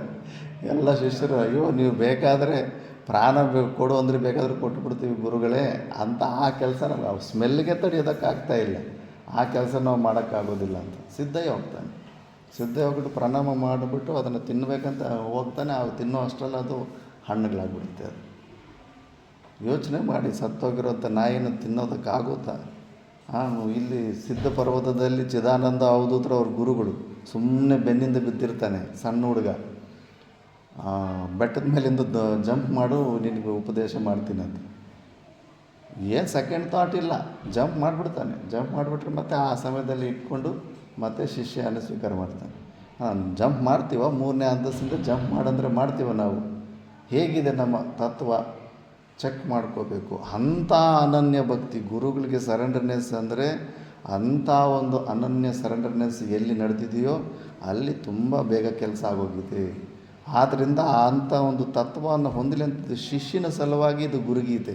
ಗುರುವನ್ನು ಕಂಡಿಡ್ದು, ಗುರು ಎಂಥವನು ಅಂತ ಗುರುವನ್ನು ಕಂಡಿಡ್ದಕ್ಕಲ್ಲ, ಅಂಥ ಗುರುಗಳ ಮೇಲೆ ನಿನ್ನಲ್ಲಿ ಅಂಥ ಶಿಷ್ಯತ್ವ ಇದೆಯಾ ಅನ್ನೋದಕ್ಕೆ. ಅದಕ್ಕೆ ಗುರೋಹೋ ಪಾದೋದಕಂ ಪೀತ್ವ ಶೇಷಂ ಶಿರಸಿದ್ದಾರೆ, ಸ್ವಲ್ಪ ತಲೆ ಮೇಲೆ ಹಾಕ್ಕೋಬೇಕಂತೆ ಆ ನೀರು. ಗುರುಪಾದಗಳು ದೊಡ್ಡದಿರೋ ನೀರು ತೀರ್ಥ ಥರ ತಗೊಂಡು ಅದನ್ನು ತಲೆ ಮೇಲೆ ಹಾಕ್ಕೋಬೇಕು. ಬಾಹ್ಯ ಕ್ರಿಯೆಗಳು ಮಾಡ್ತಾರೆ, ಈ ಏರಿಯಾದಲ್ಲೂ ಇದೆ, ಅದು ಅಭ್ಯಾಸ ಇದೆ ಅವರಿಗೆ. ಮತ್ತು ಶೋಷಣಂ ಪಾಪ ಪಂಕಸ್ಯ ದೀಪನಂ ಜ್ಞಾನ ತೇಜಸಃ ಗುರೋ ಪಾದೋದಕಂ ಸಮ್ಯಕ್ ಸಂಸಾರಾರ್ಣವತಾರಕಂ. ಈ ಗುರುಪಾದಕಕ್ಕೆ ಎಷ್ಟು ಸಾಮರ್ಥ್ಯ ಇರುತ್ತಂದರೆ, ಶೋಷಣಂ ಪಾಪ ಪಂಕಸ್ಯ ದೀಪನಂ ಜ್ಞಾನ ತೇಜಸಃ, ನಿನ್ನಲ್ಲಿರೋ ಅಂಥ ಪಾಪ ಮೂಟೆಯನ್ನು ಕೂಡ ಕರಗಿಸಿ ಜ್ಞಾನ, ನಿನ್ನಲ್ಲಿರೋಂಥ ಜ್ಞಾನ ತೇಜಸ್ಸು, ಜ್ಞಾನದ ದೀಪವನ್ನು ಬೆಳಗಿಸುತ್ತೆ. ಆ ಸಾಮರ್ಥ್ಯ ಇರುತ್ತೆ. ನಿನಗೆ ಶ್ರದ್ಧೆ ಇರಬೇಕು, ಏನು ಬೇಕಾದರೂ ಆಗುತ್ತೆ. ಗುರೋಹೋ ಪಾದೋದಕಂ ಸಮ್ಯಕ್ ಸರ್ವ ಸಂಸಾರಾರ್ಣವತಾರಕಂ, ಈ ಸಂಸಾರದಲ್ಲಿ ಬೋಟ್ ಇದ್ದಂಗೆ. ಗುರು ಚರಣದಲ್ಲಿರೋ ಅಂಥ ಗುರು ಪಾದೋದಕ ಏನಿದೆಯೋ ಅದು ಬೋಟ್ ಇದ್ದಂಗೆ ನಿನ್ನನ್ನು ಪಾರು ಮಾಡುತ್ತೆ. ಅಂದರೆ ಅಂಥ ಗುರು ಮೇಲೆ ಇರೋಂಥ ಕಂಪ್ಲೀಟ್ ಶ್ರದ್ಧಾ, ಕಂಪ್ಲೀಟ್ ಸರೆಂಡರ್ನೆಸ್ಸಿಂದ ನೀನು ಈ ಭವಸಾಗರನ ದಾಟಬಲ್ಲೆ ಅಂತ.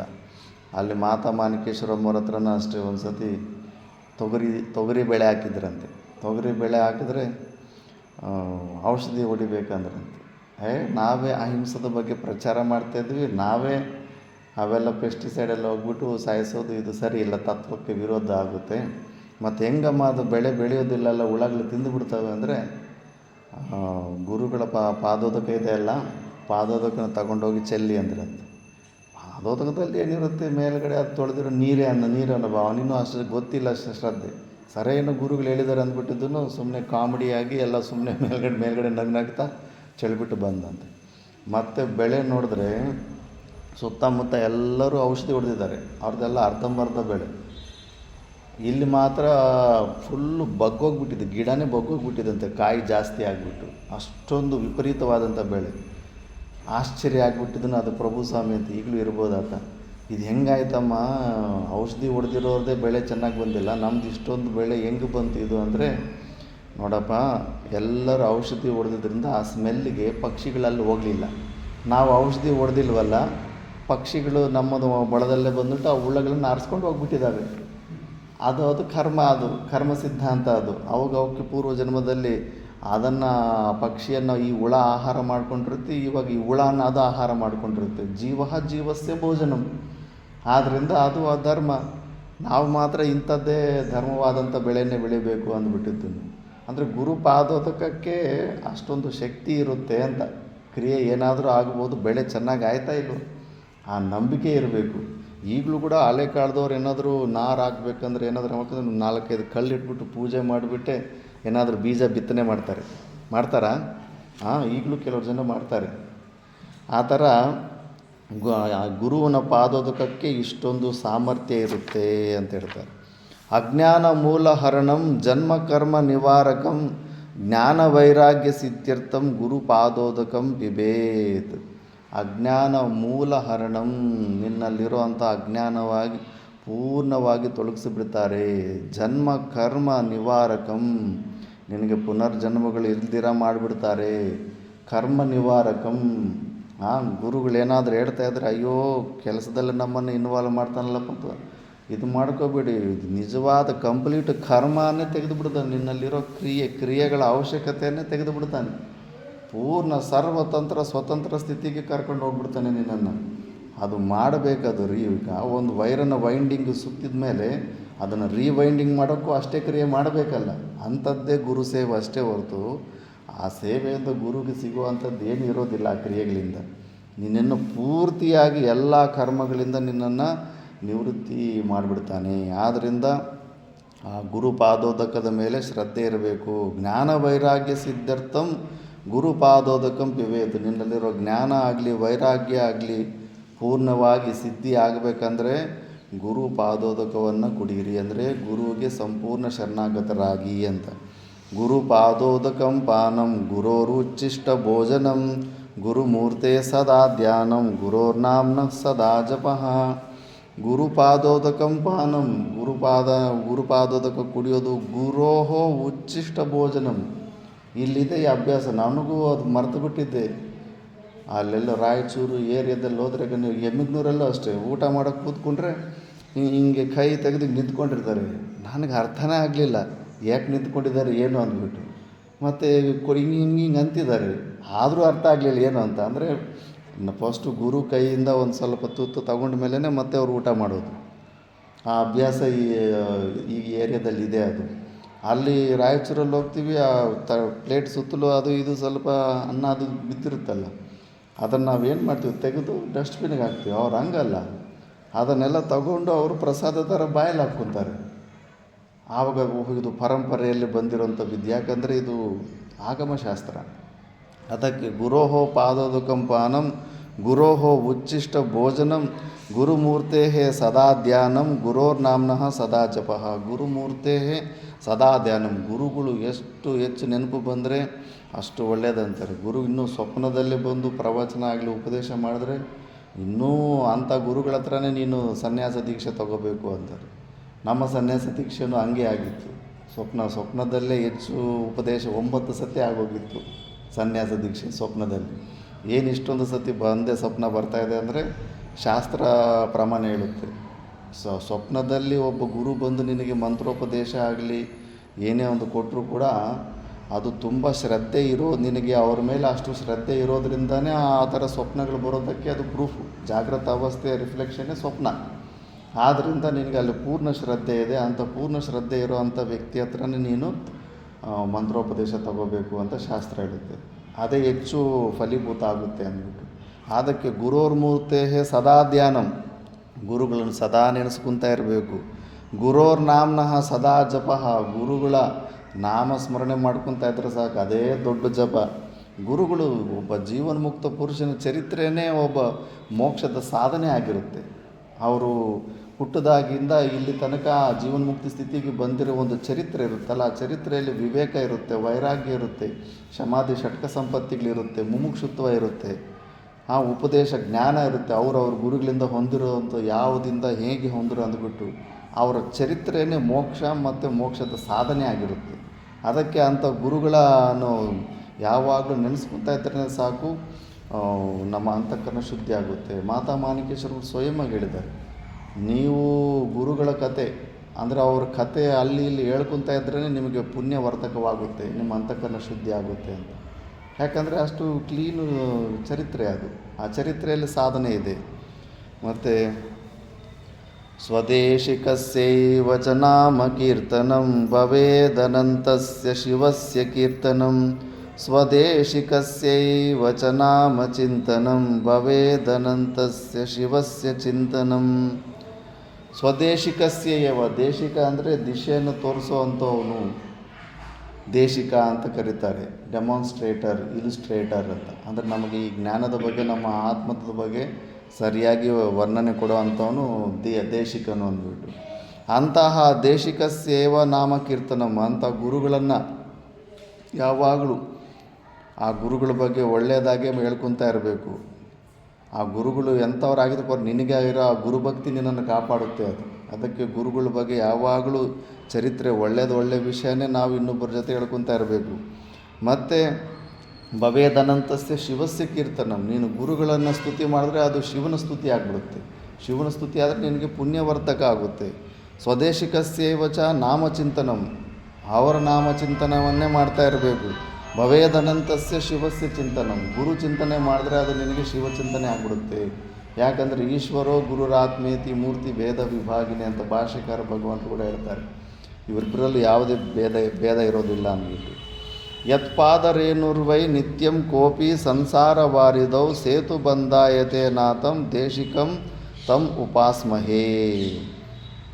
ಆ ಗುರುದೇವರ ಒಂದು ಪಾದ ರೇಣುವು, ಒಂದು ಧೂಳಿನ ಕಣ, ಆ ಒಂದು ಧೂಳಿನ ಕಣ ಸಾಕು ನಿನಗೆ ನಿನ್ನ ಸಂಸಾರದಿಂದ ನಿನ್ನ ಹೊರಗಡೆ ಆಗಿಬಿಡುತ್ತೆ. ಅದಕ್ಕೆ ನಾವು ದಿಶಂತು ಶಮ್ಮೆ ಗುರುಪಾದ ಪಾಂಸವಃ, ಓ ಗುರುಪಾದಕದ ಮೇಲೆ ಇರೋಂಥ ಧೂಳಿನ ಕಣಗಳೇ ನಮ್ಮ ಮೇಲೆ ಆ ಜ್ಞಾನ ವೈರಾಗ್ಯವಾದಂಥ ಸಂಪತ್ತನ್ನು ಮಳೆ ಸುರಿಸಿ, ಆ ಮಳೆನ ಸುರಿಸಿ ಅಂತ ಆ ಗುರುಪಾದದ ಮೇಲೆ ಇರುವಂಥ ಧೂಳನ್ನು ನಾವು ಪ್ರಾರ್ಥನೆ ಮಾಡ್ಕೊತೀವಿ.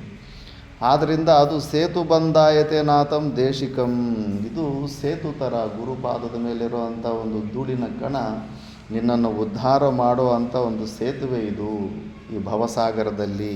ಅದಕ್ಕೆ ಅಂಥ ಒಂದು ಗುರುವಿನ ಉಪಾಸನೆ ಮಾಡಿ, ಗುರುವಿನ ಚಿಂತನೆ ಮಾಡ್ತಾಯಿರಿ. ಯದನುಗ್ರಹ ಮಾತ್ರೇನ ಶೋಕಮೋಹೋ ವಿನಶ್ಯತಃ ತಸ್ಮೈ ಶ್ರೀ ದೇಶಿಕೇಂದ್ರಾಯ ನಮೋಸ್ತು ಪರಮಾತ್ಮನೇ. ಯಾರ ಅನುಗ್ರಹದಿಂದ ಈ ಶೋಕಮೋಹ ಇವೆರಡು ದೊಡ್ಡ ಶತ್ರುಗಳಿವು, ಇವೆರಡೂ ಕೂಡ ವಿನಶ್ಯತಃ, ತುಂಬ ಈಸಿಯಾಗಿ ಗುರುಗಳಿಗೆ ನೀನು ಸರೆಂಡರ್ ಆಗಿಬಿಟ್ರೆ ನಿನಗೆ ಮತ್ತೆ ಜೀವನದಲ್ಲಿ ಶೋಕ ಇರೋದಿಲ್ಲ, ಮೋಹ ಇರೋದಿಲ್ಲ. ತಸ್ಮೈ ಶ್ರೀ ದೇಶಿಕೇಂದ್ರಾಯ ನಮೋಸ್ತುತೆ ಪರಮಾತ್ಮನೇ. ಎಷ್ಟು ಕಷ್ಟ ಆಗುತ್ತೆ, ಶೋಕಗಳಿಲ್ಲದೆ ಇರೋಂಥ ಸ್ಥಿತಿ ನೆನಪು ಮಾಡಿಕೊಂಡ್ರೂ ಕೂಡ ಗುರುತಿಗೆ ಬರೋದಿಲ್ಲ. ಅಷ್ಟೊಂದು ಶೋಕ ಸಮುದ್ರದಲ್ಲಿ ಮುಳುಗೋಗಿರ್ತೀವಿ. ಬುದ್ಧ ಭಗವಾನ್ ಅಂತಾನೆ, ಇಲ್ಲಿ ತನಕ ಮನುಷ್ಯರು ಹತ್ತಿರೋ ಅಂಥ ಕಣ್ಣೀರೇನಾದರೂ ಒಂದು ಜಾಗದಲ್ಲಿ ಸೇರಿಸಿದ್ರೆ ಸಮುದ್ರದ ನೀರಿಗಿಂತ ಸಾವಿರ ಮಟ್ಟು ಹೆಚ್ಚಾಗಿಬಿಡುತ್ತೆ. ಅಷ್ಟೊಂದು ದುಃಖ ಇದೆ. ದುಃಖಾಲಯಂ ಅಶಾಶ್ವತಂ ಅಂದ್ಬಿಟ್ಟು ಅಷ್ಟೊಂದು ಶೋಕನ ಅನುಭವಿಸ್ತಾ ಇದ್ದಾನೆ ಜೀವ. ಮೋಹ, ಅಹಮ್ಮಮ ಭಾವಗಳು, ಗುರು ಬಿಟ್ಟರೆ ಇನ್ನು ಯಾರು ತೆಗೆಯೋದಕ್ಕಾಗುತ್ತೆ? ಎಲ್ಲೆಲ್ಲಿ ಮಮ ಬುದ್ಧಿ, ಹೆಂಡತಿ, ಮಕ್ಕಳು, ಸಂಸಾರ, ಪುತ್ರಾದಿಷು ಅಭಿಶ್ವಂಗ, ಓವರ್ ಅಟ್ಯಾಚ್ಮೆಂಟು, ಇವೆಲ್ಲವೂ ಕೂಡ ಕೇವಲ ಒಬ್ಬ ಗುರು ಬಿಟ್ಟರೆ ಇನ್ನು ಎಲ್ಲೂ ಬೇರೆ ಜಾಗದಲ್ಲಿ ಅದನ್ನು ತೆಗೆಯುವಂಥದ್ದು ಎಲ್ಲೂ ಕಾಣಿಸೋದೇ ಇಲ್ಲ. ಒಬ್ಬ ಗುರುವೇ ಅದನ್ನು ಟಚ್ ಮಾಡ್ತಾನೆ.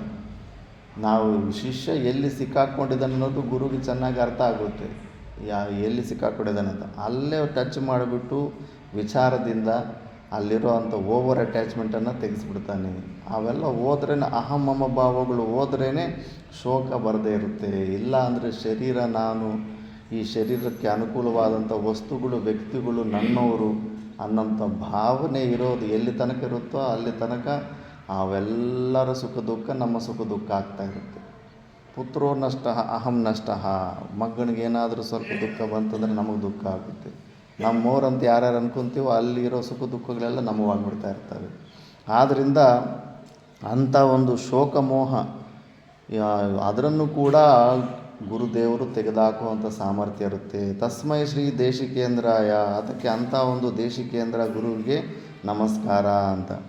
ಯಸ್ಮಾದ್ ಅನುಗ್ರಹಂ ಲಬ್ಧ್ವಾ ಮಹದ್ ಅಜ್ಞಾನಂ ಉತ್ಸೃಜೇತ್ ತಸ್ಮೈ ಶ್ರೀ ದೇಶಿಕೇಂದ್ರಾಯ ನಮಶ್ಚಾಭೀಷ್ಟ ಸಿದ್ಧಯೇ. ಯಾರ ಅನುಗ್ರಹದಿಂದ ಮಹದ್ ಅಜ್ಞಾನಂ ಉತ್ಸೃಜೇತ್, ಎಂಥ ಅಜ್ಞಾನ ಇದು, ಅನಾದಿ ಕಾಲದಿಂದ ಇನ್ನೂ ಮತ್ತಲ್ಲೇ ಇದ್ದೀವಿ. ಸಂಸಾರ ಮಾಯ ಪರಿವರ್ಜಿತೋಷಿ, ಮಾಯಾ ಮದಿರ ಕುಡಿದು ಬಿಟ್ಟಿದ್ದೀವಿ. ಎಂಥ ಸಾರಾಯಿ ಕುಡಿದಿದ್ದೀವಿ ಅಂದರೆ ಕಿಕ್ಕಿಂದ ಹೊರಗಡೆನೇ ಬರೋದಕ್ಕಾಗ್ತಾ ಇಲ್ಲ. ಆ ಪ್ರಪಂಚದಲ್ಲಿ ಇರೋ ಅಂಥದ್ದೆಲ್ಲ ಆಲ್ಕೋಹಾಲೆಲ್ಲ ಒಂದು 7-8 ಗಂಟೆ ನಿನಗೆ ಮತ್ತಲ್ಲಿ ಇರಿಸ್ತವೆ. ಆದರೆ ನಾವು ಕುಡಿದಿರೋಂಥ ಆಲ್ಕೋಹಾಲು ಅನಾದಿ ಕಾಲದಿಂದ ಇನ್ನೂ ನಾವು ಅಜ್ಞಾನದಲ್ಲೇ ಮತ್ತಲ್ಲೇ ಸುತ್ತಾಡ್ತಾ ಇದ್ದೀವಿ ಇನ್ನು. ಆದ್ದರಿಂದ ಅಂಥ ಒಂದು ಮಹಾ ಅಜ್ಞಾನವನ್ನು ಕೂಡ ತೆಗೆದಾಕ್ಬಿಡ್ತಾರೆ ಗುರುದೇವರು. ಅದಕ್ಕೆ ಅಂಥ ಒಂದು ತಸ್ಮೈ ದೇಶಿಕೇಂದ್ರಾಯ ನಮಶ್ಚ ಅಭೀಷ್ಟ ಸಿದ್ಧಯೇ. ಇಷ್ಟೇ ಅಲ್ಲ, ಮೋಕ್ಷಾಭಿಲಾಷ ಇಲ್ಲದೆ ಹೋದರೂ ಕೂಡ ಲೌಕಿಕ ವಿಷಯದಲ್ಲೂ ಕೂಡ ಅಷ್ಟೇ. ಅವರೇನಾದರೂ ಅಭೀಷ್ಟ, ಏನಾದರೂ ಒಳ್ಳೆ ಶಾಸ್ತ್ರವಿಹಿತವಾದಂಥದ್ದು ಒಂದು ಇಚ್ಛೆ ಏನಾದರೂ ಇದ್ದರೆ ಅವನ್ನು ಕೂಡ ಪೂರ್ತಿ ಮಾಡಿಸ್ಬಿಡ್ತಾನೆ. ಆದರೆ ಎಲಿಜಿಬಿಲಿಟಿ ನೋಡ್ತಾನೆ ಅವನು. ಮೋಕ್ಷನ ಹೊಂದೋದಕ್ಕೆ ಫುಲ್ ಎಲಿಜಿಬಲ್ ಇದ್ದವನಿಗೆ ಅವನಿಗೆ ಲೌಕಿಕವಾದಂಥದ್ದು ಕೊಡೋದಿಲ್ಲ ಗುರು ಆಗಲಿ ಪರಮಾತ್ಮ ಆಗಲಿ. ದಿ ಬೆಸ್ಟ್ ಕೊಡಬೇಕಂತ ಅನಿಸುತ್ತಲ್ಲ, ಮಕ್ಕಳಿಗೆ ಆಗಲಿ ನಮ್ಮ ಯಾರ ಮೇಲೆ ಪ್ರೀತಿ ಇರುತ್ತೋ ಅವ್ರಿಗೆ ದಿ ಬೆಸ್ಟ್ ಕೊಡಬೇಕನ್ಸುತ್ತೆ. ಲೌಕಿಕವಾದಂಥ ಸವಲತ್ತುಗಳು ಸುಖಗಳು ಹೆಚ್ಚು ಕೊಟ್ಟುಬಿಟ್ರೆ ಅವನಿಗೆ ವೈರಾಗ್ಯ ಬರೋದಿಲ್ಲ ಅಂದರೆ ಈ ಮೋಕ್ಷದ ಕಡೆ ಬರೋದಿಲ್ಲ. ಅದಕ್ಕೆ ಅದನ್ನು ನೋಡ್ಕೊಂಡು ಕೆಲವ್ರು ಹೆಂಗಂದ್ರೆ ಅವ್ರಿಗೆ ಇನ್ನು ಲೌಕಿಕ ವಿಷಯದಲ್ಲೇ ಆಸಕ್ತಿ ಹೆಚ್ಚಿರುತ್ತೆ, ಮೋಕ್ಷದ ಕಡೆ ಏನೂ ಒಂದು ಚೂರು ಇರೋದಿಲ್ಲ.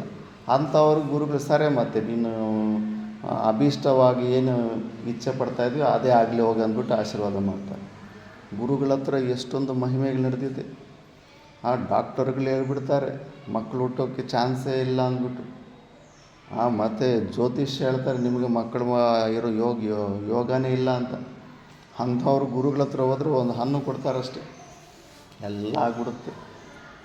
ಸಿನಿಮಾ ಆ್ಯಕ್ಟ್ರ್ ಶಾರದಾ, ಅವ್ರ ಮಗಳಿಗೆ ಮದುವೆನೂ ಆಗ್ತಿರ್ಲಿಲ್ಲ, ಆಶೀರ್ವಾದ ತಗೊಂಡೋಗಿ ಬಂದು ತಗೊಂಡೋಗಿ. ಮತ್ತು ಮಕ್ಕಳು ಎಲ್ಲ ಹಾಸ್ಪಿಟ್ಲು ಡಾಕ್ಟ್ರು ಎಲ್ಲ ಕೈ ಎತ್ಬಿಟ್ಟಿದ್ರು. ಎಲ್ಲ ಗರ್ಭದಲ್ಲಿ ಆ ಸಮಸ್ಯೆ ಇದೆ, ಈ ಸಮಸ್ಯೆ ಇದೆ, ಮಕ್ಕಳೇ ಹುಟ್ಟೋಕ್ಕಾಗಲ್ಲ ಅಂದ್ಬಿಟ್ಟು. ಮತ್ತು ಇಲ್ಲಿ ಭಕ್ತಿಯಿಂದ ನಂಬಿಕೆಯಿಂದ ಬಂದರೆ ಒಂದು ಹಣ್ಣು ಕೊಟ್ಟರು ಅಷ್ಟೇ, ಮತ್ತು ಮಗುನೂ ಹುಟ್ಟುಬಿಡ್ತಲ್ಲಿ. ಅಷ್ಟು ಸಾಮರ್ಥ್ಯ ಇರುತ್ತೆ. ಎಷ್ಟೊಂದು ಅಸಾಧ್ಯವಾದಂಥದ್ದು ಸಾಧ್ಯ ಮಾಡಿಬಿಡ್ತಾರೆ. ಅಲ್ಲಿ ನೀಲಕಂಠ ಮಹಾದೇವ ಅಂತ ಋಷಿಕೇಶ್ ಕೈಲಾಸ ಆಶ್ರಮದಲ್ಲಿ, ಅಲ್ಲಿ ಆಶ್ರಮಕ್ಕೆ ಪರ್ಮನೆಂಟು ಒಂದು ಫ್ಯಾಮಿಲಿ ಪೂಜಾರಿಗಳಿರ್ತಾರೆ ಆಗಿನ ಕಾಲದಿಂದ. ಈಗ ಅವರು ಮಗ ಇದ್ದ, ಅವರ ತಂದೆ ಒಳ್ಳೆ ಜ್ಯೋತಿಷಿ ಅಂತೆ. ಆ ನೀಲಕಂಠ ಮಹಾದೇವ್ ಅವರಿಗೆ ಆಯುಷ್ ಇದ್ದಿದ್ದು 45 ವರ್ಷನೋ 46 ವರ್ಷ ಅಷ್ಟೇ ಅಂತ ಆಯುಷ್. ಅವರು ಸುಮಾರು 80 ವರ್ಷ ತನಕ ಅಷ್ಟು ಅದ್ರ ಡಬಲ್ಲು ಅವ್ರ ಶರೀರ ಇತ್ತಂತೆ. ಅವರು ತಂದೆ ಬ್ರಾಹ್ಮಣ ಹೇಳ್ತಿದ್ದ ನಮಗೆ, ಅವ್ರ ತಂದೆ ಹೇಳ್ತಿದ್ದರಂತೆ, ಇವರು ಸಾಮಾನ್ಯರಲ್ಲ ಇವರು, ಯಾಕಂದರೆ ಜ್ಯೋತಿಷ್ಯದಲ್ಲಿ ನಾನು ಪಕ್ಕಾ ಹೇಳ್ತೀನಿ, ಇವರು ಆಯುಷ್ 46 ವರ್ಷ ಇದ್ದರೆ ಅದನ್ನು ಡಬಲ್ ಮಾಡ್ಕೊಂಡಿದ್ದಾರೆ ಅಂದರೆ ಸಾಕ್ಷಾತ್ ಇವರು ಶಂಕರಾಚಾರ್ಯರಿಗಿಂತ ಇವರು ಕಡಿಮೆ ಇಲ್ಲ, ವ್ಯಾಸ ಭಗವಾನರಿಗಿಂತ ಇವರು ಕಡಿಮೆ ಅಲ್ಲ, ಇವರು ಅಂತಹ ಸಾಮರ್ಥ್ಯ ಇರೋರು ಇವರು ಅಂದ್ಬಿಟ್ಟು. ಅವರೇ ಕಾಲು ಕಟ್ ಮಾಡ್ತಾಯಿದ್ರೆ ಈ ಕಡೆ ತಿರುಗಿ ವಿದ್ಯಾರ್ಥಿಗಳಿಗೆ ಸಂಕ್ಷೇಪ ಶಾರೀರಂ ಅನ್ನೋ ಒಂದು ಪುಸ್ತಕವನ್ನು ಪಾಠ ಮಾಡ್ತಾಯಿರ್ತಾರೆ. ಅಂಥ ಮಹಾನುಭಾವರು, ಅವ್ರಿಗೆ ಆ ಸಾಮರ್ಥ್ಯ ಇರುತ್ತೆ ಗುರುಗಳಿಗೆ. ಛೋಟಾ ಮಹಾರಾಜ್ ಈಗ ಪ್ರೇಮಾನಂದ ಮಹಾರಾಜ್ ಅಂತ ಒಬ್ಬರು ಸೇವೆ ಮಾಡ್ತಾಯಿರ್ತಾರೆ ಹರಿಹರ ಆಶ್ರಮದಲ್ಲಿ. ಅವ್ರ ಸೇವೆಗೆ ಮೆಚ್ಚಿ, ನಾನು ನಿನ್ನ ಸೇವೆಗೆ ಮೆಚ್ಚಿದ್ದೀನಿ, ಕೇಳು ನಿನಗೆ ಏನು ಬೇಕಂದರೆ ಮೋಕ್ಷಮುಖಿ ದದಾಮಿ ಅಂತ ಸಂಸ್ಕೃತನೇ ಹೆಚ್ಚು ಮಾತಾಡ್ತಿದ್ದಾರಂತೆ. ನಿನಗೆ ಮೋಕ್ಷ ಬೇಕಂದರೆ ಮೋಕ್ಷನ ಕೂಡ ಕೊಟ್ಬಿಡ್ತೀನಿ ಅಂತ. ಅಲ್ಲಿ ಸುತ್ತಮುತ್ತ ವಿದ್ವಾನ್ರಿದ್ದಂತೆ. ಮೋಕ್ಷ ಅಂದರೆ ಅದೇನು ಬಿಸ್ಕೆಟ್ ಅಲ್ವಲ್ಲ, ಒಬ್ಬರಿಗೆ ಇನ್ನೊಬ್ಬರು ಕೊಡೋ ಅಂಥದ್ದು. ಅದೇಗೆ ಸಾಧ್ಯ? ಶಾಸ್ತ್ರ ಏನು ಹೇಳುತ್ತೆ, ರಿತೇ ಜ್ಞಾನಂ ನಾ ಮೋಕ್ಷ, ಜ್ಞಾನ ಇಲ್ಲ ಅಂದರೆ ಯಾರು ಮೋಕ್ಷ ಬರೋದಕ್ಕೆ ಸಾಧ್ಯವೇ ಇಲ್ಲ ಅಂತ, ಒಬ್ಬರು ಕೊಡೋದಲ್ಲ ಅಂತ. ಮತ್ತು ನೆಕ್ಸ್ಟ್ ಡೇ ಬಂದ್ಬಿಟ್ಟು ಎಲ್ಲ ವಿದ್ವಾನ್ರು ಕೂತ್ಕೊಂಡು, ನೀವು ಈ ಸ್ಟೇಟ್ಮೆಂಟ್ ಅಂದ್ರಿ, ಇದರ ಗೂಢಾರ್ಥವೇನು ಅಂದರೆ, ಒಳ್ಳೆಯ ಪ್ರಶ್ನೆ ಕೇಳಿದ್ರಿ. ಗುರುಗಳಿಗೆ ಸಾಮರ್ಥ್ಯ ಎಷ್ಟಿರುತ್ತಂದರೆ, ಶಿಷ್ಯನಿಗೆ ಸಾಧನ ಚತುಷ್ಟಯ ಸಂಪತ್ತಿಗಳು ಪೂರ್ತಿಯಾಗಿ ತರಿಸಿ, ಜ್ಞಾನಾರ್ಜನೆಗೆ ಯೋಗ್ಯವಾದಂಥ ಅಂತಃಕರಣ ಶುದ್ಧಿಯನ್ನು ತರಿಸಿ ಅವನಿಗೆ ಉಪದೇಶ ಮಾಡಿಸಿ ಮೋಕ್ಷ ತರಿಸೋಷ್ಟು ಸಾಮರ್ಥ್ಯ ಇರುತ್ತಂತೆ. ಮಾರ್ಗ ಇದೆ, ಬಟ್ ಗುರುಗಳಿಗೆ ಆ ಅಂತಃಕರಣ ಶುದ್ಧಿಯನ್ನು ತರಿಸುವಂಥ ಸಾಮರ್ಥ್ಯ ಇರುತ್ತಂತೆ. ಶಿಷ್ಯನ ಅಷ್ಟು ಕಂಪ್ಲೀಟ್ ಸರೆಂಡರ್ ಆಗಿರಬೇಕು. ಆ ಸಾಮರ್ಥ್ಯದಿಂದ ಇನ್ನೇನು ಮತ್ತೆ ಅಂತಕ್ಕನ್ನೋದು ಅಶುದ್ಧಿನೇ ಅಲ್ಲ ಜ್ಞಾನ ಆರ್ಜನೆಗೆ ಅಡ್ಡ ಇರೋದು. ಅದೊಂದು ಆಗೋಯ್ತಂದ್ರೆ ಮತ್ತೆ ಟಕ್ಕಂತ ಉಪದೇಶ ಮಾಡಿ ಜ್ಞಾನದಿಂದನೇ ಮೋಕ್ಷ ಆಗುತ್ತೆ ಅಂತ. ಕಾಲಭೈರವ ಕೂಡ ಕಾಶಿಯಲ್ಲಿ ಹಿಂಗೆ ಮಾಡ್ತಾನೆ. ಅಲ್ಲಿ ಯಾರ್ಯಾರು ಪ್ರಾಣ ಹೋಗುತ್ತೋ ಕಾಶಿನಲ್ಲಿ ಕೆಲವೊಂದು ಕ್ಷಣಗಳಲ್ಲಿ ಅವರ ಪಾಪದ ಕರ್ಮದ ಫಲ ಅನುಭವಿಸೋ ಥರ, ಕೆಲವೇ ಕ್ಷಣಗಳಲ್ಲಿ ಅಷ್ಟು ಪಾಪದ ಕರ್ಮಫಲ ಅನುಭವಿಸೋ ಥರ ಮಾಡಿಬಿಟ್ಟು ಮತ್ತು ತಾರಕ ಮಂತ್ರದಿಂದ ಈ ತತ್ವಮಸ್ಯಾದಿ ಜ್ಞಾನದಿಂದನೇ ಅವನಿಗೆ ಮೋಕ್ಷ ಕೊಡ್ತಾನೆ. ಕಾಲಭೈರವ ರೂಪದಲ್ಲಿ ಪರಮಾತ್ಮ ಅಲ್ಲೂ ಕೂಡ ಜ್ಞಾನದಿಂದನೇ ಮೋಕ್ಷ ಆಗುತ್ತೆ. ಅಂದರೆ ಆ ಸಾಮರ್ಥ್ಯ ಗುರುವಿಗೆ ಇರುತ್ತೆ ಅಂತ. ಅದಕ್ಕೆ ಅಂಥ ಗುರು ಚರಣಗಳಿಗೆ ನಾವು ಯಾವಾಗಲೂ ಶರಣಾಗತರಾಗಿರಬೇಕು. ಕಾಶಿ ಕ್ಷೇತ್ರಂ ನಿವಾಸಶ್ಚ ಜಾಹ್ನವೀ ಚರಣೋದಕಂ ಗುರುರ್ವಿಶ್ವೇಶ್ವರ ಸಾಕ್ಷಾತ್ ತಾರಕಂ ಬ್ರಹ್ಮ ನಿಶ್ಚಯ. ಗುರುಗಳು ಬಿಟ್ಟರೆ ಇನ್ನೊಂದು ಯಾವುದು ಪುಣ್ಯಕ್ಷೇತ್ರ ಇಲ್ಲ ಅಂತ ಮುಂಚೆ ನೋಡಿರ್ಬೋದು. ಆದರೆ ಕಾಶಿ ಕ್ಷೇತ್ರಂ ನಿವಾಸಶ್ಚ, ಅವ್ರ ಗುರುಗಳಿರೋ ಸ್ಥಾನನೇ ಕಾಶಿ. ಮತ್ತು ಜಾಹ್ನವೀ ಚರಣೋದಕಂ, ಅವರ ಪಾದೋದಕನೇ ಗಂಗಾ ನದಿ. ಈ ಶಿರಡಿ ಸಾಯಿಬಾಬಾ ಚರಿತ್ರೆಯಲ್ಲೂ ಬರುತ್ತೆ. ಶಿಷ್ಯ ನಾನು ತೀರ್ಥಾಟನೆಗೆ ಹೋಗ್ತೀನಿ, ಆ ಪುಣ್ಯಕ್ಷೇತ್ರಕ್ಕೆ ಗಂಗಾ ನದಿ ನೋಡ್ಕೊಂಬರ್ತೀನಿ ಅಂದರೆ ಕಾಲು ಹೆಬ್ಬಟ್ಟಿನಲ್ಲೇ ಆ ನದಿಗಳನ್ನು ಹೊರಗಡೆ ಬರೋ ಥರ ಮಾಡ್ತಾನೆ. ಆ ಥರ ಗುರು ವಿಶ್ವೇಶ್ವರ, ಗುರು ಸಾಕ್ಷಾತ್ ವಿಶ್ವೇಶ್ವರನಾಗಿದ್ದಾನೆ. ಸಾಕ್ಷಾತ್ ತಾರಕಂ ಬ್ರಹ್ಮ ನಿಶ್ಚಯ. ಅವ್ರ ಬಾಯಿಂದ ಬರೋ ಪ್ರತಿಯೊಂದು ಮಾತೂ ಮಹಾವಾಕ್ಯವೇ. ಆದ್ದರಿಂದ ನೀನು ಗುರುವನ್ನು ಬಿಟ್ಟು ಬೇರೆ ಯಾವ ಆಲಂಬನೆಯನ್ನು ಇಟ್ಕೊಡೋದಕ್ಕೆ ನೀನು ಹೋಗಬೇಕಾಗಿಲ್ಲ ಅಂತ. ಇಷ್ಟು ಭಕ್ತಿ, ಇಷ್ಟು ಅನನ್ಯವಾದಂಥ ಭಕ್ತಿ ಬರಬೇಕಲ್ಲ, ಯಾರಿಗೂ ಕೋಟಿಗೊಬ್ಬರಿಗೆ ಬರುತ್ತೆ. ಅಂಥ ಗುರು ಶಿಷ್ಯರ ಟ್ಯೂನಿಂಗು ಕೋಟಿಗೊಂದು ಜಾಗದಲ್ಲೇ ಸಿಗುತ್ತೆ. ಗುರು ಸೇವಾ ಗಯಾ ಪ್ರೋಕ್ತ ದೇಹಸ್ಯಾದಕ್ಷಯೋ ವಟಃ ತತ್ಪಾದಂ ವಿಷ್ಣುಪಾದಂ ಸ್ಯಾತ್ ತತ್ರ ದತ್ತಮನಂತಕಂ. ಗುರು ಸೇವಾ ಮಾಡೋದ್ರಿಂದ ಗಯಾ ಪ್ರೋಕ್ತಃ, ನೀನು ಗಯಾಗೆ ಹೋಗಿ ತರ್ಪಣಗಳು ಅವು ಇವು ಪುಣ್ಯಕರ್ಮಗಳು ಏನೆಲ್ಲ ಮಾಡಿ ಬರ್ತೀಯೋ ಕೇವಲ ಗುರು ಸೇವೆ ಮಾಡೋದ್ರಿಂದ ಸಾಕು, ನಿನಗೆ ಅವೆಲ್ಲ ಸಿಕ್ಬಿಡುತ್ತೆ. ಮತ್ತು ದೇಹ ಸ್ಯಾದ್ ಅಕ್ಷಯೋ ವಟಃ, ಅಕ್ಷಯ ವಟ ಇದ್ದಂಗೆ ಗುರುಗಳ ದೇಹ. ನಿನಗೆ ಏನು ಬೇಕು ಎಲ್ಲವೂ ಸಿಗುತ್ತೆ. ಮುಖ್ಯವಾಗಿ ಜ್ಞಾನಾಮೃತ ಸಿಕ್ಕಿದ ಮೇಲೆ ಎಲ್ಲವೂ ಅದರ ಮೇಲೇ ಆಧಾರವಾಗಿ ಕಲ್ಪಿತವಾಗಿರೋ ಅಂಥದ್ದು. ಅದು ಸಿಕ್ಕಿದ ಮೇಲೆ ಇನ್ನು ಬೇರೆ ಅವಶ್ಯಕತೆ ಏನಿರುತ್ತೆ. ಮತ್ತು ತತ್ಪಾದಂ ವಿಷ್ಣುಪಾದಂ ಸ್ಯಾತ್, ಅವರ ಗುರುಗಳ ಪಾದ ವಿಷ್ಣು ಪಾದ ಆಗಿರುತ್ತೆ. ತತ್ರ ದತ್ತಂ ಅನಂತಕಂ, ಏನು ಬೇಕೋ ನಿನಗೆ ಎಲ್ಲವೂ ಕೂಡ ಗುರುಪಾದದಿಂದ ಗುರು ಸೇವೆಯಲ್ಲೇ ಸಿಗುತ್ತೆ. ಗುರುಮೂರ್ತಿಂ ಸ್ಮರೇನ್ ನಿತ್ಯಂ ಗುರೋರ್ನಾಮ ಸದಾ ಜಪೇತ್ ಗುರೋರಾಜ್ಞಾಂ ಪ್ರಕುರ್ವೀತ ಗುರೋರನ್ಯಂ ನ ಭಾವಯೇತ್. ಗುರುಮೂರ್ತಿಯನ್ನು ಸದಾ ಸ್ಮರಣೆ ಮಾಡ್ಕೋ, ಗುರುನಾಮವನ್ನು ಸದಾ ಜಪ ಮಾಡ್ಕೋ. ಗುರೋರಾಜ್ಞಾಂ ಪ್ರಕುರ್ವೀತ, ಇದು ಕಷ್ಟ. ಗುರುಗಳ ಆಜ್ಞೆಯನ್ನು ಪೂರ್ಣವಾಗಿ ಸ್ವೀಕರಿಸೋದು ತುಂಬ ಕಷ್ಟ ಆಗುತ್ತೆ. ಗುರೋರನ್ಯಂನ ಭಾವಯದು, ಗುರುವಿಗಿಂತ ಭಿನ್ನವಾಗಿ ಬೇರೆ ಇನ್ನೇನು ಭಾವನೆ ಮಾಡಬೇಡ. ಇದು ಇಷ್ಟ ದೇವತದ ಉಪಾಸನೆ ಆಗಲಿ ಸಿಂಗಲ್ ಪಾಯಿಂಟೆಡ್ನೆಸ್ ಬರಬೇಕು ಮನಸ್ಸಿಗೆ. ಮನಸ್ಸು ಯಾವುದೋ ಒಂದರಲ್ಲಿ ಮಾತ್ರ ಕಾನ್ಸಂಟ್ರೇಟ್ ಆಗಿ ಮತ್ತೆ ಮತ್ತೆ ಮತ್ತೆ ಮತ್ತೆ ಅದರ ಬಗ್ಗೆ ಚಿಂತನೆ ಮಾಡ್ತಾ ಇರಬೇಕು. ಹೇಗೆ ಅಂತ ದೃಷ್ಟಾಂತ ಕೊಡ್ತಾನೆ.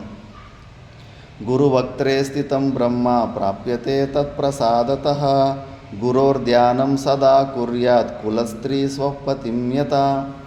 ಕುಲಸ್ತ್ರೀ ಆದಂಥ ಪತಿವ್ರತೆ ಆದಂಥ ಸ್ತ್ರೀ ತನ್ನ ಗಂಡನ ಚಿಂತೆನೇ ಯಾವಾಗಲೂ ಹೇಗೆ ಮಾಡ್ತಾ ಇರ್ತಾಳೋ ಆ ಥರ ಗುರೋರ್ವಕ್ತ್ರಂ ಸ್ಥಿತೇ ಬ್ರಹ್ಮ ಪ್ರಾಪ್ಯತೆ ತತ್ಪ್ರಸಾದತಃ.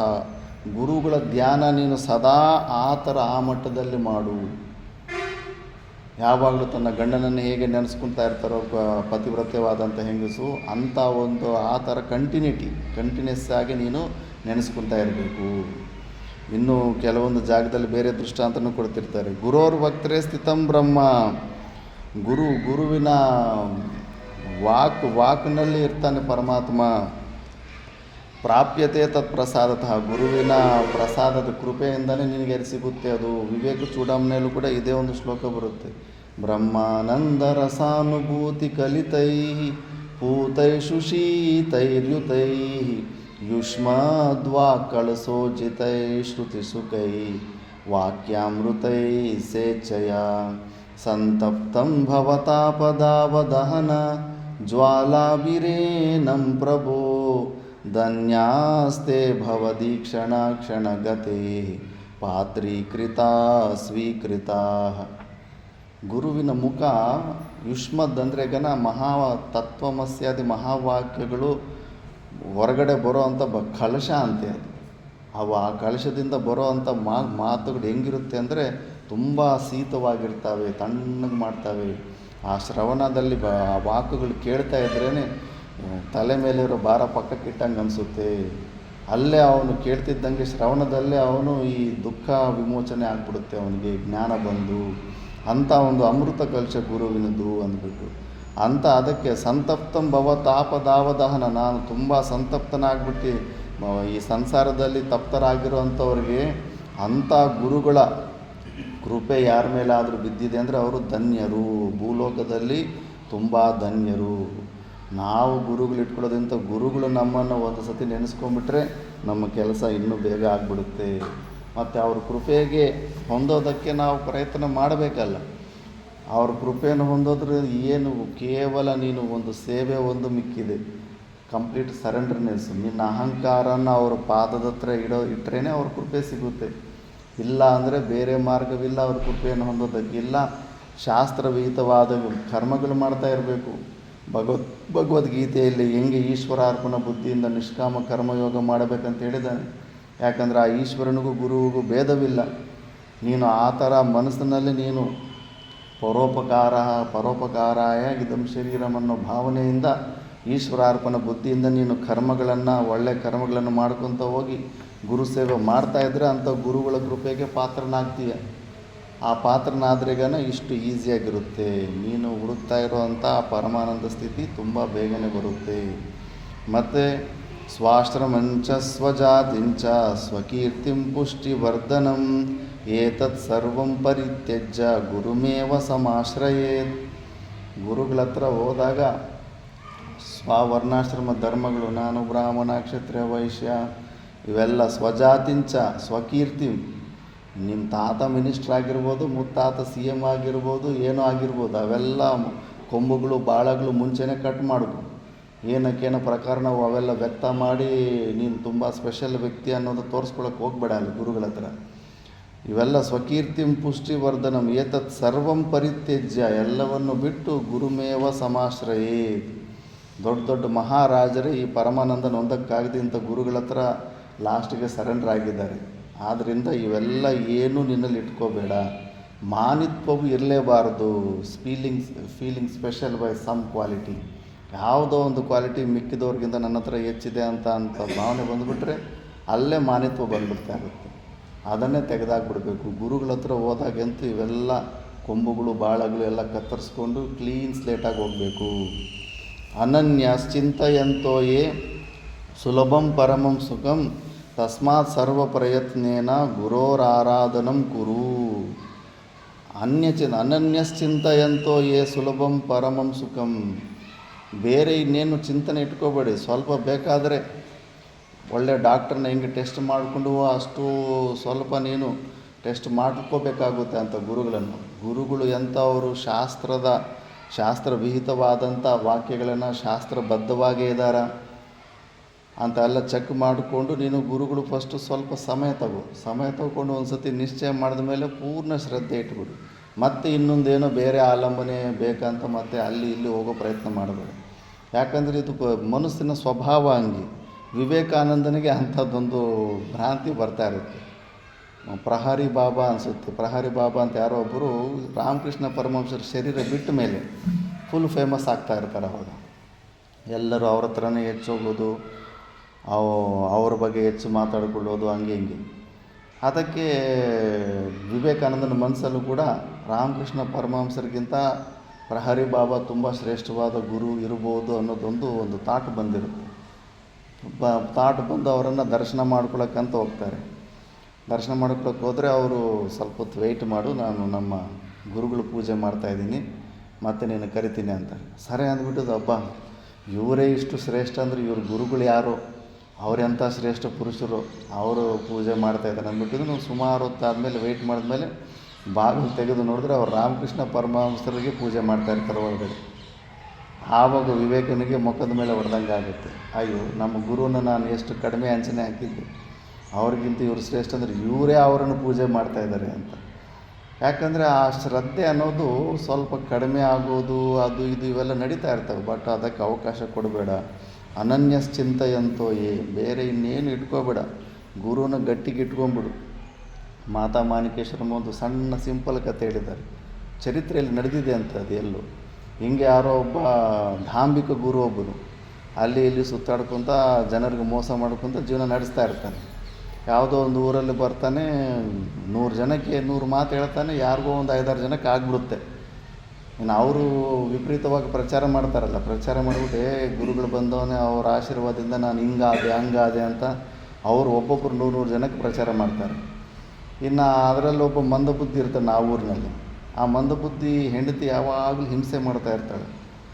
ಎಲ್ಲರೂ ಹೋಗಿ ಅವ್ರ ಗುರುಗಳ ಹತ್ರ ಆಶೀರ್ವಾದ ತಗೊಂಡು ಉದ್ಧಾರ ಆಗ್ತಾಯಿದ್ದಾರೆ, ನೀನು ಮಾತ್ರ ಇಲ್ಲೇ ಹಿಂಗೆ ಇದೆಯಾ, ಹೋಗು ಹೋಗು ಅಂತ ಹಿಂಸೆ ಮಾಡ್ತಾ ಇರ್ತಾಳೆ. ಒಂದು ದಿವಸ ಮಂದಬುದ್ಧಿ ಕೋಪ ಬಂದು, ಇವತ್ತು ಏನಾದರೂ ಆಗಲಿ ಗುರುಗಳ ಹತ್ರ ಹೋಗ್ಬಿಟ್ಟು ಉಪದೇಶ ತಗೊಂಡೇ ವಾಪಸ್ ಬರೋಕ್ಕೆ, ಇಲ್ಲಾಂದರೆ ಮನೆಗೆ ಬರಲ್ಲ ನಾನು ಅಂತ ಹೋಗ್ತಾನೆ. ಗುರುಗಳೇ ನನಗೆ ಉಪದೇಶ ಬೇಕಂತಾನೆ. ನಿಮಗೇನೂ ಗೊತ್ತೇ ಇಲ್ಲ. ಅವನು ನೋಡಿದ್ರೆ ಡಾಂಬಿಕ, ಅವನು ಸುಮ್ಮನೆ ಉಪದೇಶ ಏನಕ್ಕೆ ಮಾಡ್ತಾನೆ, ಅವನೇನೋ ಒಂದು ಎಕ್ಸ್ಪೆಕ್ಟೇಷನ್ ಇಟ್ಕೊಂಡೇ ಉಪದೇಶಗಳವು ಮಾಡ್ತಾಯಿದ್ದಾನೆ. ಇವನು ನೋಡಿದ್ರೆ ಬರೀ ಮಂದಬುದ್ಧಿ ಏನೂ ಇಲ್ಲ ಇವನ ಹತ್ರ. ಇವನನ್ನು ತಪ್ಪಿಸ್ಕೋಬೇಕಂತ ಎಷ್ಟೆಲ್ಲ ಪ್ರಯತ್ನ ಮಾಡಿದ್ರು ಇವ್ನು ಬಿಡ್ತಾ ಇಲ್ಲ. ಇಲ್ಲ ಗುರುಗಳೇ, ನೀವು ಉಪದೇಶ ಕೊಡೋ ತನಕ ನಾನು ನಿಮ್ಮನ್ನು ಬಿಡೋದಿಲ್ಲ ಅಂತ. ಮತ್ತು ಊರು ಬಿಟ್ಟು ಹೊರಗಡೆ ಹೋಗ್ತಾಯಿದ್ರು ಕೂಡ ಹಿಂದ್ಗಡೆನೇ ಫಾಲೋ ಆಗ್ತಾಯಿದ್ದಾನೆ. ಓಹೋ, ಇವನನ್ನು ತಪ್ಪಿಸ್ಬಿಡೋದು ಕಷ್ಟ ಅಂದ್ಬಿಟ್ಟಿದ್ದನು. ಅಲ್ಲಿ ನೇಗಿಲು ಉಳುಮೆ ಮಾಡಿಬಿಟ್ಟು ರೈತ ಅಲ್ಲಿ ನೇಗಿಲನ್ನು ಬಿಟ್ಟು ಹೋಗಿರ್ತಾನೆ. ಆ ನೇಗಿಲ್ದು ಟಿಪ್ ತೋರಿಸ್ಬಿಟ್ಟಿದ್ದು, ನೋಡೋ ಈ ಟಿಪ್ಪನ್ನೇ ನೀನು ನೋಡ್ತಾ ಇರು, ನಾನು ಎಲ್ಲಿ ತನಕ ನಿನಗೆ ಪರಮಾತ್ಮ ಸಾಕ್ಷಾತ್ಕಾರ ಆಗೋದಿಲ್ಲೋ ಅಲ್ಲಿ ತನಕ ಯಾರು ಏನಂದರೂ ಕೂಡ ಕಣ್ಣಿನ ರೆಪ್ಪೆ ಕೂಡ ಹೊಡಿಬೇಡ, ನೀನು ಇದನ್ನೇ ನೋಡ್ತಾ ಇರು, ಕದಲಬೇಡ ಅಂದ್ಬಿಟ್ಟಿದ್ದನ್ನು ಅದೇ ಉಪದೇಶ ಮಾಡ್ತಾನೆ. ಸರಿ ಅಂತ ಶ್ರದ್ಧೆಯಿಂದ ಹಂಗೆ ಅದನ್ನೇ ನೋಡ್ಕೊತ ಹಂಗೆ ಇರ್ತಾನೆ. ಮತ್ತು ಯಾರು ಬಂದು ಏನು ಮಾಡಿದ್ರೂ ಕೂಡ ಡಿಸ್ಟರ್ಬ್ ಆಗಿಲ್ಲ ಆತ. ಮತ್ತೆ ಆ ಡಾಂಬಿಕ ಗುರು ಮತ್ತೆ ಒಂದು 10-15 ವರ್ಷ ಆದಮೇಲೆ ಭಾರತ ದೇಶ ಎಲ್ಲ ಸುತ್ತಾಡಿಕೊಂಡು ಮತ್ತೆ ಆ ಏರಿಯಾಗೆ ಬರ್ತಾನೆ. ಬಂದು ನೋಡಿದ್ರೆ ಎಲ್ಲ ದೊಡ್ಡ ಪುಣ್ಯಕ್ಷೇತ್ರ ಆಗಿಬಿಟ್ಟಿದೆ ಆ ಊರು. ಏನಿದು 10-15 ವರ್ಷದಲ್ಲಿ ಇಷ್ಟೊಂದು ಚೇಂಜ್ ಆಗಿಬಿಟ್ಟಿದೆ, ಇಲ್ಲಿ ಏನು ನಡೆದಿದೆ ಏನು ಅಂತ ಕೇಳಿದ್ರೆ ಯಾರೋ ಒಬ್ಬರು ಸಿದ್ಧ ಪುರುಷರು ಆಗಿಬಿಟ್ಟಿದ್ದಾರೆ ಅಂತ ಹೇಳ್ತಾರೆ. ಇನ್ನು ಹೆಸರೆಲ್ಲ ಚೇಂಜ್ ಆಗಿಬಿಟ್ಟಿರುತ್ತೆ. ಅಬ್ಬಾ ಯಾರಪ್ಪ ಸಿದ್ಧ ಪುರುಷರು ನೋಡೋಣ ಅಂತ ಬಂದರೆ ಆ ಮಂದಬುದ್ಧಿ ಇದು ಗುರು ಬಂದ ತಕ್ಷಣ, ಗುರುದೇವರೇ ನಿಮ್ಮಿಂದನೇ ನನಗೆ ಇಂಥ ಇವತ್ತು ಸ್ವರೂಪ ಸ್ಥಿತಿ ಸಿಕ್ಕಿದೆ ಅಂತ. ಅಯ್ಯೋ, ನನಗೆ ಗತಿ ಇಲ್ಲ, ನಿನಗೆ ಹೆಂಗೆ ಸಿಕ್ಕಿತು ಅಂದರೆ ನಿಮ್ಮ ಮೇಲೆ ಇರೋ ಶ್ರದ್ಧೆಯಿಂದ ನನಗೆ ಸಿಕ್ಕಿತು ಅಂದ್ಬಿಟ್ಟು ಅವನು ಉತ್ತರ ಕೊಡ್ತಾನೆ. ಆ ಗುರುತತ್ವ ಅನ್ನೋದು ಹಂಗಿರುತ್ತೆ. ಅದಕ್ಕೆ ಅಲ್ಲಿ ಹೊರಗಡೆ ಸುಮ್ಮನೆ ಉಪಾಧಿಗತ ದೋಷಗಳು ನೋಡಿ ಶ್ರದ್ಧೆಯನ್ನು ಕಳ್ಕೊಳ್ಳೋದು ಇಲ್ಲ ಕಡಿಮೆ ಮಾಡ್ಕೊಳ್ಳೋದು ಮಾಡಿದ್ರೆ ನಮಗೆ ಲಾಸ್ ಆಗುತ್ತೆ. ಯಾಕಂದರೆ ಅದು ತತ್ವ ಅದು. ಆದ್ದರಿಂದ ಅಂಥ ಒಂದು ಗುರುಗಳ ಗುರೋರ ಆರಾಧನಂ ಕುರು ತಸ್ಮಾತ್ ಸರ್ವ ಪ್ರಯತ್ನೇನ ಗುರೋರ ಆರಾಧನಂ ಕುರು. ಮನಸ್ಸೆಲ್ಲ ಒಂದು ಕಡೆ ತಿರುಗಿಸ್ಬಿಡು. ಇಲ್ಲ ಇಷ್ಟ ದೇವರಿದ್ರೆ ಇಷ್ಟ ದೇವರ ಕಡೆ ತಿರುಗಿಸ್ಬಿಡು. ಇಲ್ಲ ಗುರುಗಳ ಗುರುಗಳ ರೂಪ ಯಾವಾಗಲೂ ಧ್ಯಾನಕ್ಕೆ ಬರ್ತಾ ಇರಲಿ. ಒಂದು ಪಾಯಿಂಟಲ್ಲಿ ಮನಸ್ಸು ಎಲ್ಲಾದರೂ ನಿಂತ್ಕೊಂಡಿದ್ರೆ ಅದು ಮತ್ತೆ ಒಂದು ಪಾಯಿಂಟನ್ನು ನಾಕೌಟ್ ಮಾಡೋದಕ್ಕೆ ಈಸಿ ಆಗುತ್ತೆ.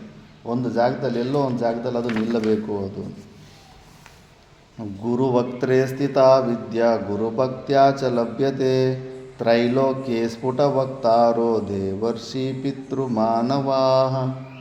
ಈ ವಿಷಯ ನಮ್ಮ ಭೂಲೋಕದಲ್ಲೇ ಅಲ್ಲ, 3 ಲೋಕಗಳಲ್ಲೂ ಕೂಡ ಪ್ರಸಿದ್ಧವಾಗಿದೆ. ಏನು? ಗುರುವಕ್ತ್ರೇ ಸ್ಥಿತ ವಿದ್ಯಾ, ಗುರುಗಳಿಂದಾನೇ ವಿದ್ಯೆ ಫಲೀಭೂತವಾಗುವುದು. ಉಪನಿಷತ್ತು ಕೂಡ ಹೇಳ್ತದೆ, ಆಚಾರ್ಯವಾನ್ ವೇದೋ ಪುರುಷ. ಯಾವನು ಆಚಾರ್ಯನ ಹೊಂದಿದನೋ, ಗುರುವನ್ನು ಹೊಂದಿದನೋ ಅವನೇ ಆ ಮೋಕ್ಷನ ಹೊಂದುತ್ತಾನೆ. ಆಚಾರ್ಯಾದೇವ ವಿದ್ಯಾ ಸಾಧಿಷ್ಟಂ ಭವತಿ. ಆಚಾರ್ಯರಿಂದ ಬಂದಿರೋಂಥ ವಿದ್ಯಾನೇ ಫಲೀಭೂತವಾಗುತ್ತೆ ಅಂತ. ಇದು ಭೂಲೋಕದಲ್ಲೇ ಅಲ್ಲ, ಎಲ್ಲ ಲೋಕದಲ್ಲೂ 3 ಲೋಕಗಳಲ್ಲೂ ಕೂಡ ಇದೇ ಪ್ರಸಿದ್ಧಿಯಾಗಿದ್ದೆ ಅಂತೆ. ಗುರುಭಕ್ತ್ಯಾಚ ಲಭ್ಯತೆ, ಗುರುಭಕ್ತಿಯಿಂದನೇ ಸಿಗುವಂಥದ್ದಿದು. ದೇವರ್ಷಿ ಪಿತೃಮಾನವಾಹ, ದೇವಲೋಕ, ಋಷಿಲೋಕ, ಪಿತೃಲೋಕ ಎಲ್ಲ ಲೋಕಗಳಲ್ಲೂ ಇದು ಪ್ರಸಿದ್ಧವಾಗಿದೆ ಅಂತ. ಮತ್ತು ಈಗ ಗುರು ಅನ್ನೋ ಶಬ್ದಕ್ಕೆ ಸುಮಾರು ಅರ್ಥಗಳು ಮಾಡ್ಕೊತ ಹೋಗ್ತಾ ಇದ್ದಾರೆ.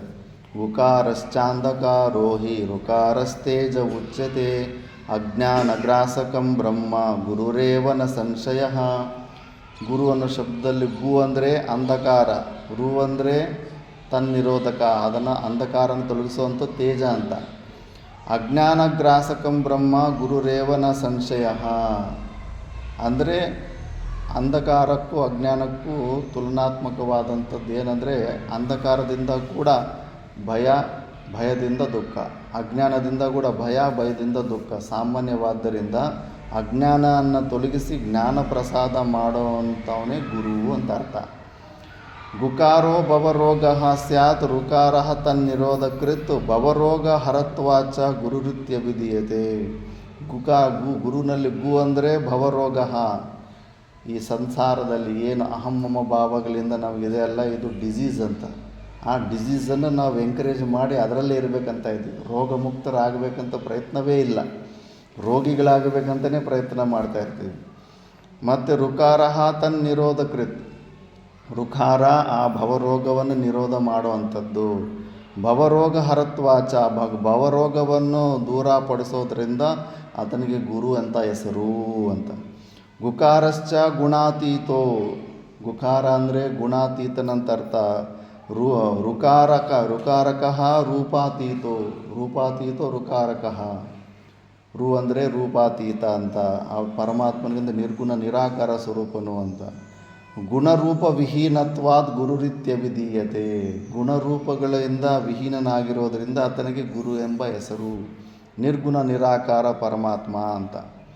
ಮತ್ತು ಗುಕಾರ ಪ್ರಥಮೋ ವರ್ಣೋ ಮಾಯಾದಿ ಗುಣಭಾಸಕಃ ಋಕಾರ ಅಸ್ತಿ ಪರಂ ಬ್ರಹ್ಮ ಮಾಯಾಭ್ರಾಂತಿ ವಿಮೋಚನಂ. ಗುಕಾರ ಅಂದರೆ ಪ್ರಥಮ ಒಂದೇ ಮಾಯಾದಿಯಿಂದ, ಮಾಯಾ ವಿಶಿಷ್ಟ ಮಹತ್ತಿಂದ ಹಿಡಿದುಬಿಟ್ಟು ಏನು ಎಲ್ಲ ಜೀವ ಸೃಷ್ಟಿಯಾಗಿದೆಯೋ ಇವೆಲ್ಲವೂ ಕೂಡ ಗುಕಾರದಿಂದ ಅಂತ. ಋಕಾರ ಅನ್ನೋದು ಮೂಲ ಸಹಿತ ಅಜ್ಞಾನ ಸಮೇತ ಅಜ್ಞಾನ ಕಾರ್ಯವನ್ನು ಕೂಡ ತೊಲಗಿಸುವಂಥದ್ದು ಋಕಾರ. ಕಂಪ್ಲೀಟ್ ನಿನ್ನಲ್ಲಿರೋ ಭ್ರಾಂತಿ ಅಜ್ಞಾನ ಮೂಲ ಸಮೇತವಾಗಿ ತೆಗೆದುಹಾಕುವಂಥದ್ದು ಋಕಾರ. ಅದಕ್ಕೆ ಅವನಿಗೆ ಗುರು ಅಂತ ಹೆಸರು. ಏವಂ ಗುರುಪದಂ ಶ್ರೇಷ್ಠಂ ದೇವಾನಮಪಿ ದುರ್ಲಭಂ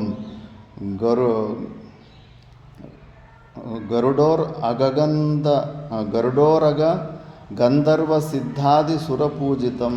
ಇಂಥ ಒಂದು ಗುರುಗಳು ಸಿಗೋದು ದೇವತೆಗಳು ಕೂಡ ದುರ್ಲಭ ಅಂತೆ, ಸಿಗೋದಿಲ್ಲ. ಅದು ನಮ್ಮಲ್ಲಿ ಪುಣ್ಯ ಇಲ್ಲ ಅಂದರೆ ಪಕ್ಕದ ಊರಲ್ಲಿ ಪಕ್ಕದ ಮನೆಯಲ್ಲಿದ್ದರೂ ಕೂಡ ನಮಗೆ ಆ ಗುರುಗಳನ್ನು ವಿಷಯ ತಿಳಿಯೋದಿಲ್ಲ. ಅದು ಮಹಾಪುಣ್ಯ ಇರಬೇಕಂತ ಗುರುಗಳು ಸಿಗಬೇಕಂದ್ರೆ. ಅಂಥ ದೇವತೆಗಳಿಗೆ, ಗಂಧರ್ವರಿಗೆ, ಸಿದ್ಧರಿಗೆ, ಇವ್ರಿಗೆಲ್ಲರಿಗೂ ದುರ್ಲಭವಾದಂಥ ಗುರುಪದ ಅದು. ಅಂಥ ಗುರುಪದವನ್ನು, ಅಂಥ ಗುರುಗಳನ್ನು ಹೊಂದಬೇಕಂತ ಮನಸ್ಸಲ್ಲಿ ತವಕ ಇರಬೇಕು. ಧ್ರುವಂ ದೇವಿ ಮುಮುಕ್ಷಾಣಾಂ ನಾಸ್ತಿ ತತ್ವಂ ಗುರೋಪರಂ ಗುರೋರಾರಾಧನಂ ಕುರ್ಯಾತ್ ಸ್ವಜೀವತ್ವಂ ನಿವೇದಯೇತ್. ನಿಶ್ಚಯವಾಗಿ ದೇವಿ ಹೇಳ್ತಾ ಇದ್ದೀನಿ, ಮುಮುಕ್ಷುಗಳಿಗೆ ಗುರುತತ್ವಕ್ಕಿಂತ ಬೇರೆ ಪರಮತತ್ವ ಇನ್ನೊಂದಿಲ್ಲ. ಅದಕ್ಕಿಂತ ದೊಡ್ಡ ಆಲಂಬನೆ ಮೋಕ್ಷನ ಹೊಂದೋದಕ್ಕೆ ಇನ್ನೊಂದಿಲ್ಲ. ಅದಕ್ಕೆ ಗುರೋರ ಆರಾಧನಂ ಕುರ್ಯಾತ್. ಹೇಗೆ? ಸ್ವಜೀವತ್ವಂ ನಿವೇದಯೇತ್. ಸಂಪೂರ್ಣ ನಿನ್ನ ಜೀವನಾನ್ನೇ ಅಲ್ಲಿ ಇಟ್ಟುಬಿಡು ಗುರುಗಳ ಹತ್ರ ಸಂಪೂರ್ಣವಾಗಿ. ಮತ್ತೆ ನನ್ನದು ಅನ್ನೋದು ಇನ್ನೇನು ನಿನ್ನ ಹತ್ರ ಇರಬಾರ್ದು. ಹೆಂಗೆ ಜನಕ ಮಹಾರಾಜ ಅಷ್ಟಾವಕ್ರನಿಗೆ ಸಂಪೂರ್ಣವಾಗಿ ಕೊಟ್ಟುಬಿಟ್ನು, ಒಂದು ಕ್ಷಣದಲ್ಲಿ ತೆಗೆದಾಕ್ಬಿಟ್ಟು ಆ ಜ್ಞಾನನ ಕಂಪ್ಲೀಟ್ ಸರೆಂಡರ್ ಆಗಿದ್ದಕ್ಕೆ. ಅಷ್ಟು ಆ ಥರ ಇನ್ನೂ ಡೀಟೇಲಾಗಿ ಹೇಳ್ಕೊತ ಹೋಗ್ತಾ ಇದ್ದಾನೆ. ಆಸನಂ ಶಯನಂ ವಸ್ತ್ರಂ ವಾಹನಂ ಭೂಷಣಾಧಿಕಂ ಸಾಧಕೇನ ಪ್ರದಾತವ್ಯಂ ಗುರು ಸಂತೋಷ ಕಾರಣಂ. ಆಸನ ಆಗಲಿ, ಶಯನ ಆಗಲಿ, ಆಸೆಯಲ್ಲಿ ವಸ್ತ್ರ, ವಾಹನ, ಭೂಷಣಾಧಿಕಂ ಸಾಧಕೇನ ಪ್ರದಾತವ್ಯ ಗುರು ಸಂತೋಷ ಕಾರಣಂ. ಎಲ್ಲವೂ ಗುರುಗಳಿಗೆ ಸಮರ್ಪಣೆ ಮಾಡಿಬಿಡಬೇಕು. ದಿ ಬೆಸ್ಟ್ ಅಂತ ಏನಿರುತ್ತೋ ಆ ಬೆಸ್ಟ್ ಎಲ್ಲವೂ ನೀನು ಗುರುಗಳಿಗೆ ಸಮರ್ಪಣೆ ಮಾಡಬೇಕು ಅಂದ್ಬಿಟ್ಟು. ಇಲ್ಲೇನು ಗುರುಗಳು ಒಣಗೋಗಿರೋ ರೊಟ್ಟಿಗಳು ತಿನ್ನಬೇಕು, ಆ ಭಾವನೆಗಳೇ ಫುಲ್ಲು ವರಸ್ಟ್ ಆಗಿರ್ತವೆ ಇಲ್ಲಿ. ಕರ್ಮನ ಮನಸ ವಾಚ ಸರ್ವದಾರಾಧಯೇದ್ಗುರುಂ ದೀರ್ಘದಂಡಂ ನಮಸ್ಕೃತ್ಯ ನಿರ್ಲಜ್ಜೋ ಗುರು ಸನ್ನಿಧೌ. ಮನಸ ವಾಚ ಕರ್ಮನ ತ್ರಿಕರಣ ಶುದ್ಧಿಯಿಂದ ಗುರುದೇವ್ರನ್ನ ಆರಾಧನೆ ಮಾಡಬೇಕು. ನಮ್ಮ ಗುರುಗಳ ಹತ್ರ ಗಮನಿಸ್ತಾ ಇದ್ದರು, ಇದೇನಾದರೂ ಶ್ರದ್ಧೆಯಲ್ಲಿ ಏನಾದರೂ ಹೆಚ್ಚು ಕಡಿಮೆ ಆಗ್ತಿದ್ದೆ ಅಂದರೆ ಕರೆಸಿ ಕೇಳ್ತಿದ್ರು ಏನು ಕತೆ ಅಂತ. ನಾವು ಹೇಳ್ಬಿಡ್ತಾ ಇದ್ದೆ, ಮಿಕ್ಕಿದವ್ರ ಕತೆ ಗೊತ್ತಿಲ್ಲ, ನಾನು ಮಾತ್ರ ನನ್ನ ಮನಸ್ಸಲ್ಲಿ ಗುರುಗಳೇ ನಿಮ್ಮ ಮೇಲೇನೋ ಕೋಪ ಬರ್ತಾಯಿದೆ ಅಂತ ಹೇಳ್ಬಿಡ್ತಿದ್ದೆ. ಅದಕ್ಕೆ ಅವ್ರು ಇಷ್ಟಪಡ್ತಿದ್ರು, ಇವನು ಹೇಳ್ತಾನೆ, ಇವನು ಮನಸ್ಸಲ್ಲಿರೋದು ಹೇಳ್ತಾನೆ ಅಂತ. ಮತ್ತು ಅದಕ್ಕೆ ಸಮಾಧಾನ ಸಿಗ್ತಾಯಿತ್ತು. ಅದಕ್ಕೆ ಮನಸ ವಾಚ ಕರ್ಮನ 3 ವಿಧದಲ್ಲಿ ಕೂಡ ಗುರುದೇವರನ್ನು ಆರಾಧನೆ ಮಾಡಬೇಕು. ಅದೊಂದು ಪ್ರೋಟೋಕಾಲು. ಕುಮಾರಿಲ ಭಟ್ಟ ಬೌದ್ಧ ಮತವನ್ನು ಸರಿಯಾಗಿ ತಿಳ್ಕೊಬೇಕಂದ್ಬಿಟ್ಟಿದ್ದು ಅದನ್ನು ಖಂಡನೆ ಮಾಡುವಂಥದ್ದೇ ಉದ್ದೇಶ. ಆದರೆ ಬೌದ್ಧ ಗುರುಗಳ ಹತ್ರ ಗುರು ಮಾಡ್ಕೋಬೇಕಲ್ಲ, ಬೌದ್ಧ ವಿಜ್ಞಾನ ಹೊಂದಬೇಕಂದ್ರೆ ಗುರು ಮಾಡಿಕೊಂಡು ಅವ್ರ ಹತ್ರ ಆ ವಿದ್ಯೆಯನ್ನು ಹೊಂದು ಲಾಸ್ಟಲ್ಲಿ ಅವ್ರನ್ನೇ ಖಂಡನೆ ಮಾಡಿ ಸೋಲಿಸ್ತಾನೆ. ಅವರು ಗುರು ವಂಚನೆ ಮಾಡಿ ನೀನು ಈ ವಿದ್ಯೆಯನ್ನು ಮೇಲ್ಗಡೆಯಿಂದ ತಳ್ಳಿ ಹಾಕ್ತಾರೆ. ಬಟ್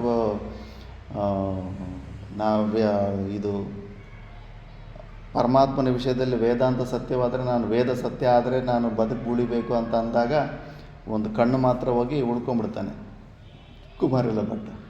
ಮತ್ತು ಲಾಸ್ಟ್ ಮೂಮೆಂಟಲ್ಲಿ ಬೌದ್ಧರನ್ನೆಲ್ಲ ಸೋಲಿಸಿದ ಮೇಲೆ ಕುಮಾರಿಲ ಭಟ್ಟನೇ ಮುಗಿಸ್ಬಿಟ್ಟಿರ್ತಾನೆ ಬೌದ್ಧರನ್ನ. ಹೆಚ್ಚು ಪ್ರಚಾರ ಮಾಡಿದ್ದು ಭಾಷಿಕಾರ ಭಗವಾನರು. ಅದನ್ನು ಆ ಮತನ ಇಟ್ಕೊಂಡು ಇನ್ನು ಸ್ವಲ್ಪ ಆ್ಯಡ್ ಮಾಡಿಕೊಂಡು ಮತ್ತೆ ಸಂಪೂರ್ಣ ನಿರ್ಮೂಲನ ಮಾಡ್ತಾರೆ. ಕುಮಾರಿಲ ಭಟ್ಟನೇ ಅಲ್ಲಿಗೆ ತತ್ವ ಮುಗಿಸ್ಬಿಟ್ಟಿರ್ತಾನೆ ಬೌದ್ಧರನ್ನ ವಿವಾದದಲ್ಲಿ.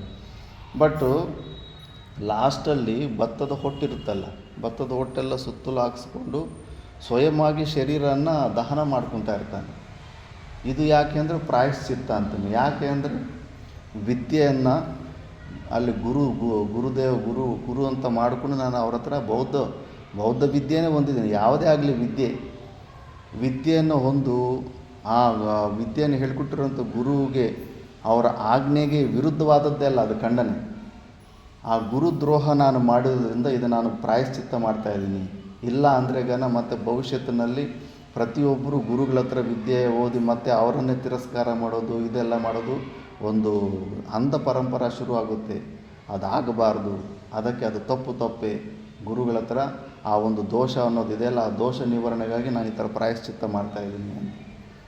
ಅದು ಗುರುತತ್ವಕ್ಕೆ ಆ ಪ್ರೋಟೋಕಾಲ್ಸು ಹಂಗೆ ಫಾಲೋ ಮಾಡಬೇಕು.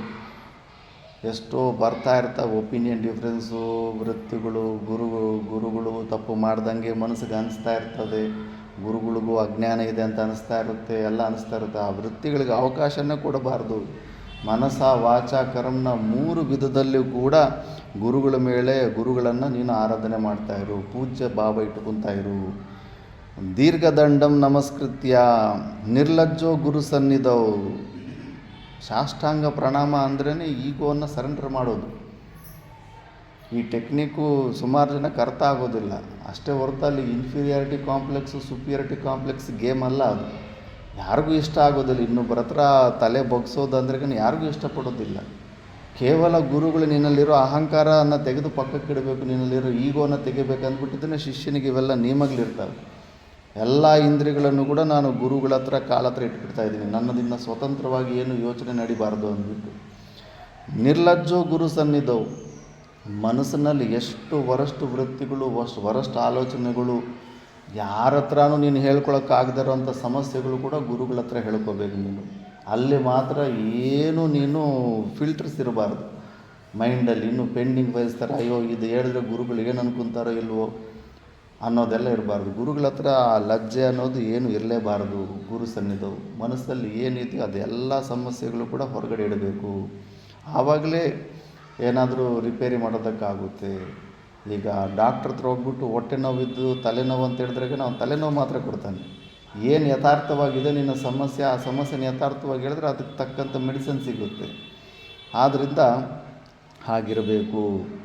ಶರೀರಂ ಇಂದ್ರಿಯಂ ಪ್ರಾಣಂ ಅರ್ಥಸ್ವಜನ ಬಾಂಧವಾನ್ ಆತ್ಮಧಾರಾಧಿಕಂ ಸರ್ವಂ ಸದ್ಗುರುಭ್ಯೋ ನಿವೇದಯೇತ್. ಹೇಳ್ಬಿಟ್ನಲ್ಲಿ ಎಲ್ಲ.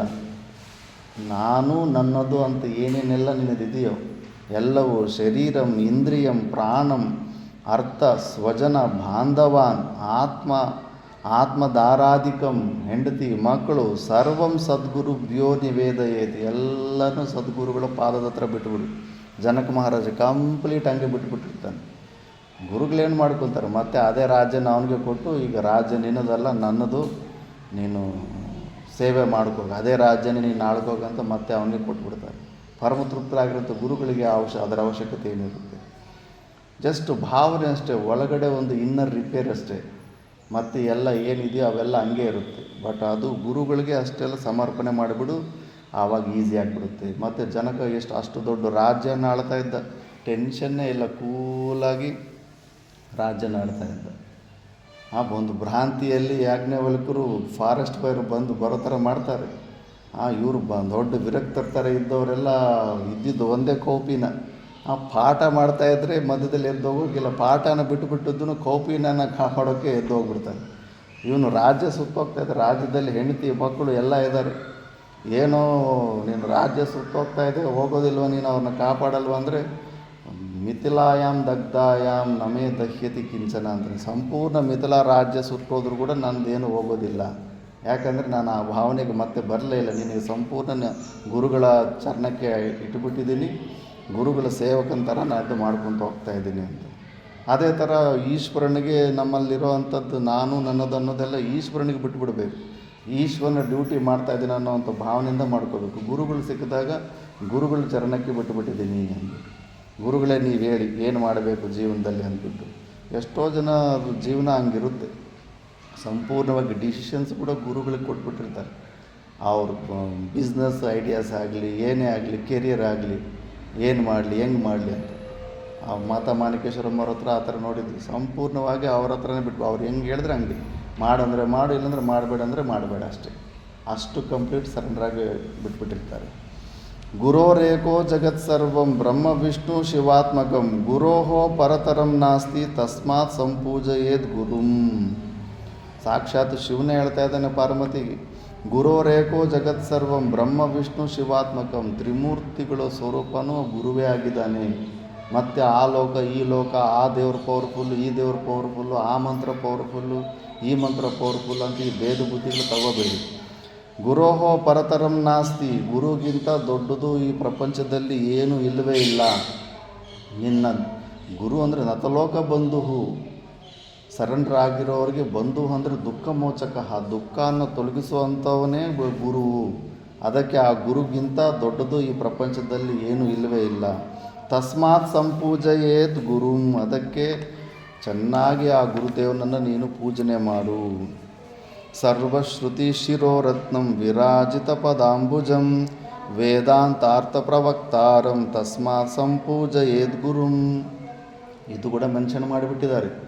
ಗುರುಗಳಂದರೆ ಯಾರಂದರೆ ಅವರಂತೆ ಗುರುಗಳೆಲ್ಲ ಅಂದ್ಬಿಟ್ಟು, ಮತ್ತು ಯಾರಂದರೆ ಅವನು ಇಟ್ಕೊಂಡ್ಬಿಡ್ತಾರೆ ಅಂತ. ಸರ್ವಶ್ರುತಿ ಶಿರೋರತ್ನ ವಿರಾಜಿತ ಪದಾಂಬುಜಂ ವೇದಾಂತಾರ್ಥ ಪ್ರವಕ್ತಾರಂ, ವೇದಾಂತಾರ್ಥದ ಪ್ರವಕ್ತ ಆಗಿರ್ತಾನೆ ಗುರು, ಶ್ರೋತ್ರಿಯ ಬ್ರಹ್ಮನಿಷ್ಠನಾಗಿರ್ತಾನೆ ಅಂತ ಅವನೇ ಗುರು ಅಂತ. ಆದ್ದರಿಂದ ತಸ್ಮಾತ್ ಸಂಪೂಜಯೇದ್ ಗುರುಂ, ಅಂತ ಒಂದು ಗುರುವನ್ನು ನೀನು ಪೂಜನೆ ಮಾಡು ಅಂತ.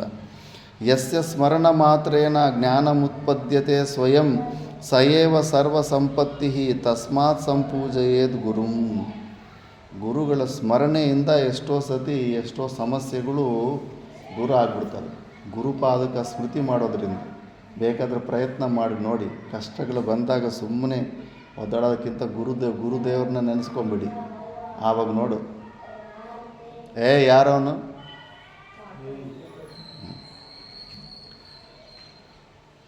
ಯಸ್ಯ ಸ್ಮರಣ ಮಾತ್ರೇನ, ಕೇವಲ ಸ್ಮರಣ ಮಾಡೋದ್ರಿಂದನೇ ನಿನಗೆ ಜ್ಞಾನಮುತ್ಪದ್ಯತೆ ಸ್ವಯಂ ಅಂತ.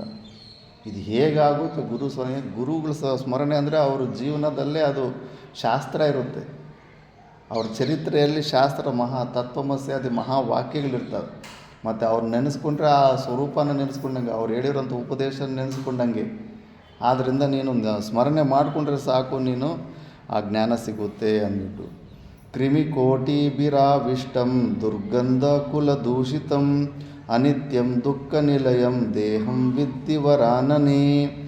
ಈ ಶರೀರದಲ್ಲಿ ಏನಿದೆ, ಕ್ರಿಮಿಕೋಟಿಭಿರಾವಿಷ್ಟಂ, ಪೈಲ್ ಆಫ್ ಬ್ಯಾಕ್ಟೀರಿಯಾಸ್. ಬಾಯೊಳಗಡೆ ಎಷ್ಟು ಬ್ಯಾಕ್ಟೀರಿಯಾಸ್ ಇರ್ಬೋದು, ಕ್ರೋರ್ಸ್, ಕೋಟಿ ಗಟ್ಟಲೆ ಬ್ಯಾಕ್ಟೀರಿಯಾಗಳು ಪ್ರತಿದಿನ ನಮ್ಮ ಬಾಯಲ್ಲಿರ್ತವೆ ಅಂಥದ್ದು. ಇನ್ನು ಅದಕ್ಕೆ ಕ್ರಿಮಿಕೋಟಿಭಿ ಆವಿಷ್ಟಂ, ಶರೀರ ಸತ್ತ ಮೇಲೆ ಎಲ್ಲ ಹುಳುಗಳು ಪರ ಅಂತ ಹೊರಗಡೆ ಬಂದುಬಿಡ್ತಾವೆ. ಅದಕ್ಕೆ ಅಲ್ಲಿ ಹೋದವರು ಮುಟ್ಕೊಂಡ್ರು ಎಲ್ಲ ಗುಂಡು ಹೊಡೆಸ್ಕೊಂಡು ಎಲ್ಲ ಸ್ನಾನ ಮಾಡಬೇಕು. ಅವ್ರನ್ನೆಲ್ಲ ಬೇರೆಯವ್ರ ಮನೆಗೆ ಬರ್ಸೋದಿಲ್ಲ 9 ದಿವಸ 13 ದಿವಸ. ಯಾಕಂದರೆ ಏನಾದರೂ ಇಲ್ಲದೇ ಇರೋಂಥ ರೋಗಗಳು, ವೈರಸ್ಗಳು ಬಂದ್ರೆಗನ ಮತ್ತು ಊರೆಲ್ಲ ಹಾಳಾಗುತ್ತೆ ಅಂದ್ಬಿಟ್ಟು. ಅವರು ದೂರ ಇಡ್ತಾರೆ. ಅಷ್ಟೊಂದು ಗಲೀಜಾಗಿರೋಂಥ ಶರೀರದಲ್ಲಿ ಇಲ್ಲೇ ಇರಬೇಕು ಅನ್ಕೊತಾ ಇದ್ದೀವಲ್ಲ, ಎಷ್ಟು ಕೊಳಕು ಇದು. ಬಾತ್ರೂಮು ಸ್ವಲ್ಪ ನೀಟಾಗಿಲ್ಲ ಅಂದ್ರೇ ಬಾತ್ರೂಮ್ಗೆ ಹೋಗೋಕ್ಕೆ ಮನಸ್ಸು ಬರೋದಿಲ್ಲ. ಪಬ್ಲಿಕ್ ಟಾಯ್ಲೆಟ್ಸ್ ಎಷ್ಟು ವರಷ್ಟಾಗಿರ್ತವೆ. ಶರೀರದಲ್ಲಿ ಪ್ರತಿಯೊಂದು ಪಾರ್ಟು ಎಲ್ಲ ಬ್ಯಾಕ್ಟೀರಿಯಾಸ್, ಗಲೀಜು, ಗಂಧ, ದುರ್ಗಂಧ ಕುಲದೂಷಿತಂ, ಪ್ರತಿಯೊಂದು ಐಟಮು ದುರ್ಗಂಧ ಬರುತ್ತೆ ಶರೀರದಲ್ಲಿರೋದು. ಚರ್ಮದಿಂದ ಹಿಡಿದು, ರಕ್ತದಿಂದ ಹಿಡಿದು, ಮಾಂಸದಿಂದ ಹಿಡಿದು, ಪ್ರತಿಯೊಂದು ಬೆವರಿಂದ ಹಿಡಿದು. ಅನಿತ್ಯ ಹೋಗ್ಲಿದ್ದೇನಾದ್ರೂ ಪರ್ಮನೆಂಟ? ನಾವು ಬೇಕಂದ್ಕೊಂಡ್ರೆ ಮಾತ್ರ ಏನು 1000 ವರ್ಷ ಇರೋದಕ್ಕಾಗುತ್ತಾ? ನಾವು ಬೇಕಂದ್ರೂ ಇರೋದಕ್ಕಾಗಲ್ಲ. ಅದು ಪರ್ಮನೆಂಟೂ ಅಲ್ಲ. ದುಃಖ ನಿಲಯಂ, ಸುಖ ದುಃಖ ಭೋಗಾಯತನಂ ಇದಂ ಶರೀರಂ. ನಮಗೆ ದುಃಖ ಬರ್ತಾ ಇರೋ ಮಾಧ್ಯಮನೇ ಈ ಶರೀರ. ಆದ್ದರಿಂದ ದುಃಖ ನಿಲಯಂ ದೇಹಂ ವಿದ್ಧಿ ವರಾನನೆ. ಈ ದೇಹ ಇಂಥದ್ದು, ಇಷ್ಟು ಚಂಡಾಲವಾದದ್ದು ಅನ್ನೋದು ನೀನು ತಿಳ್ಕೋ. ಆದ್ದರಿಂದ ಈ ದೇಹದಲ್ಲಿ ಇರಬೇಕು ಅನ್ನೋದು ಅಸಲು ನಮ್ಮ ಮನಸ್ಸಿಗೆ ಬರಲೇಬಾರ್ದು, ಅಸಹ್ಯ ಬರಬೇಕು.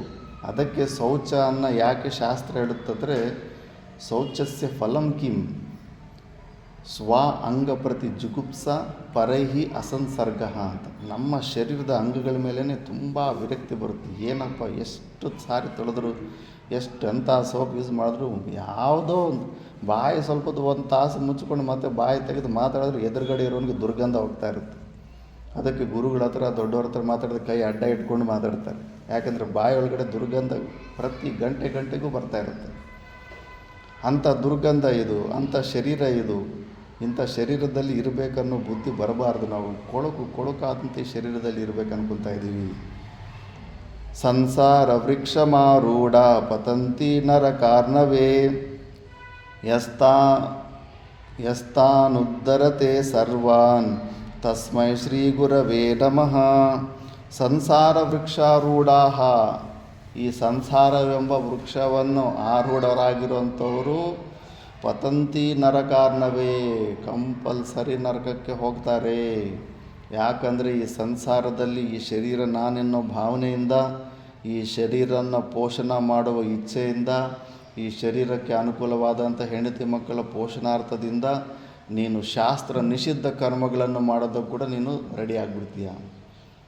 ವಾಲ್ಮೀಕಿ ರತ್ನಾಕರನಾಗಿದ್ದಾಗ ಡಾಕು ಆಗಿದ್ದ, ಕಳ್ಳತನ ಅವೆಲ್ಲ ಅವನು ಒಬ್ಬನ ಸಲುವಾಗಿ ಮಾಡ್ತಿರ್ಲಿಲ್ಲ. ಹೆಂಡತಿ ಮಕ್ಕಳನ್ನು ಸಾಕೋದಕ್ಕೂ ಕೂಡ ಅವನ ಕುಕರ್ಮಗಳು ಮಾಡ್ತಾಯಿದ್ದ.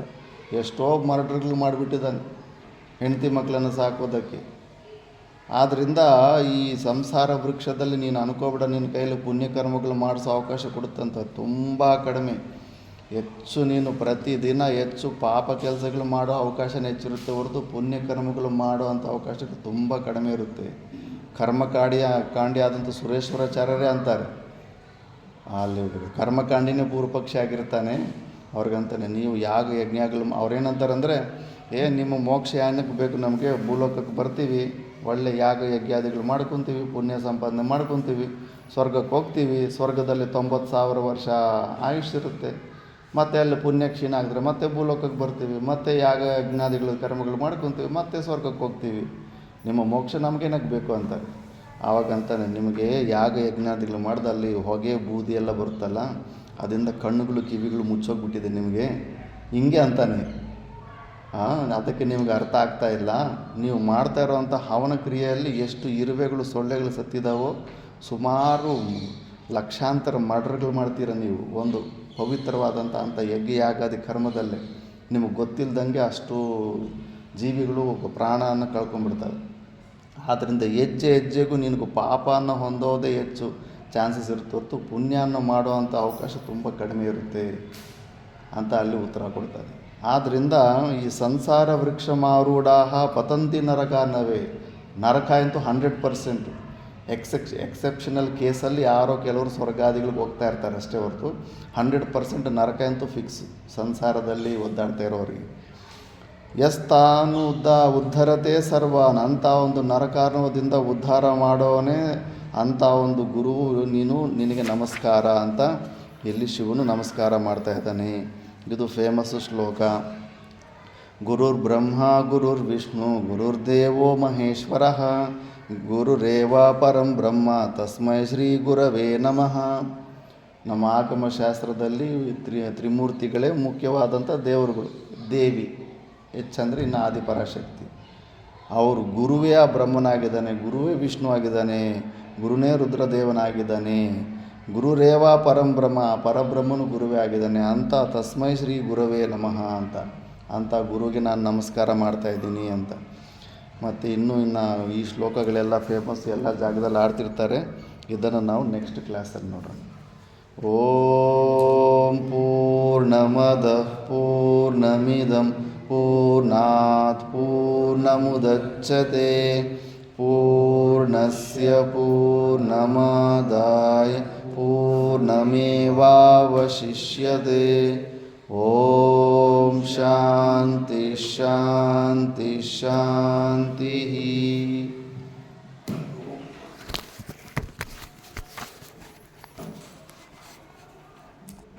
ಭಗವಂತನು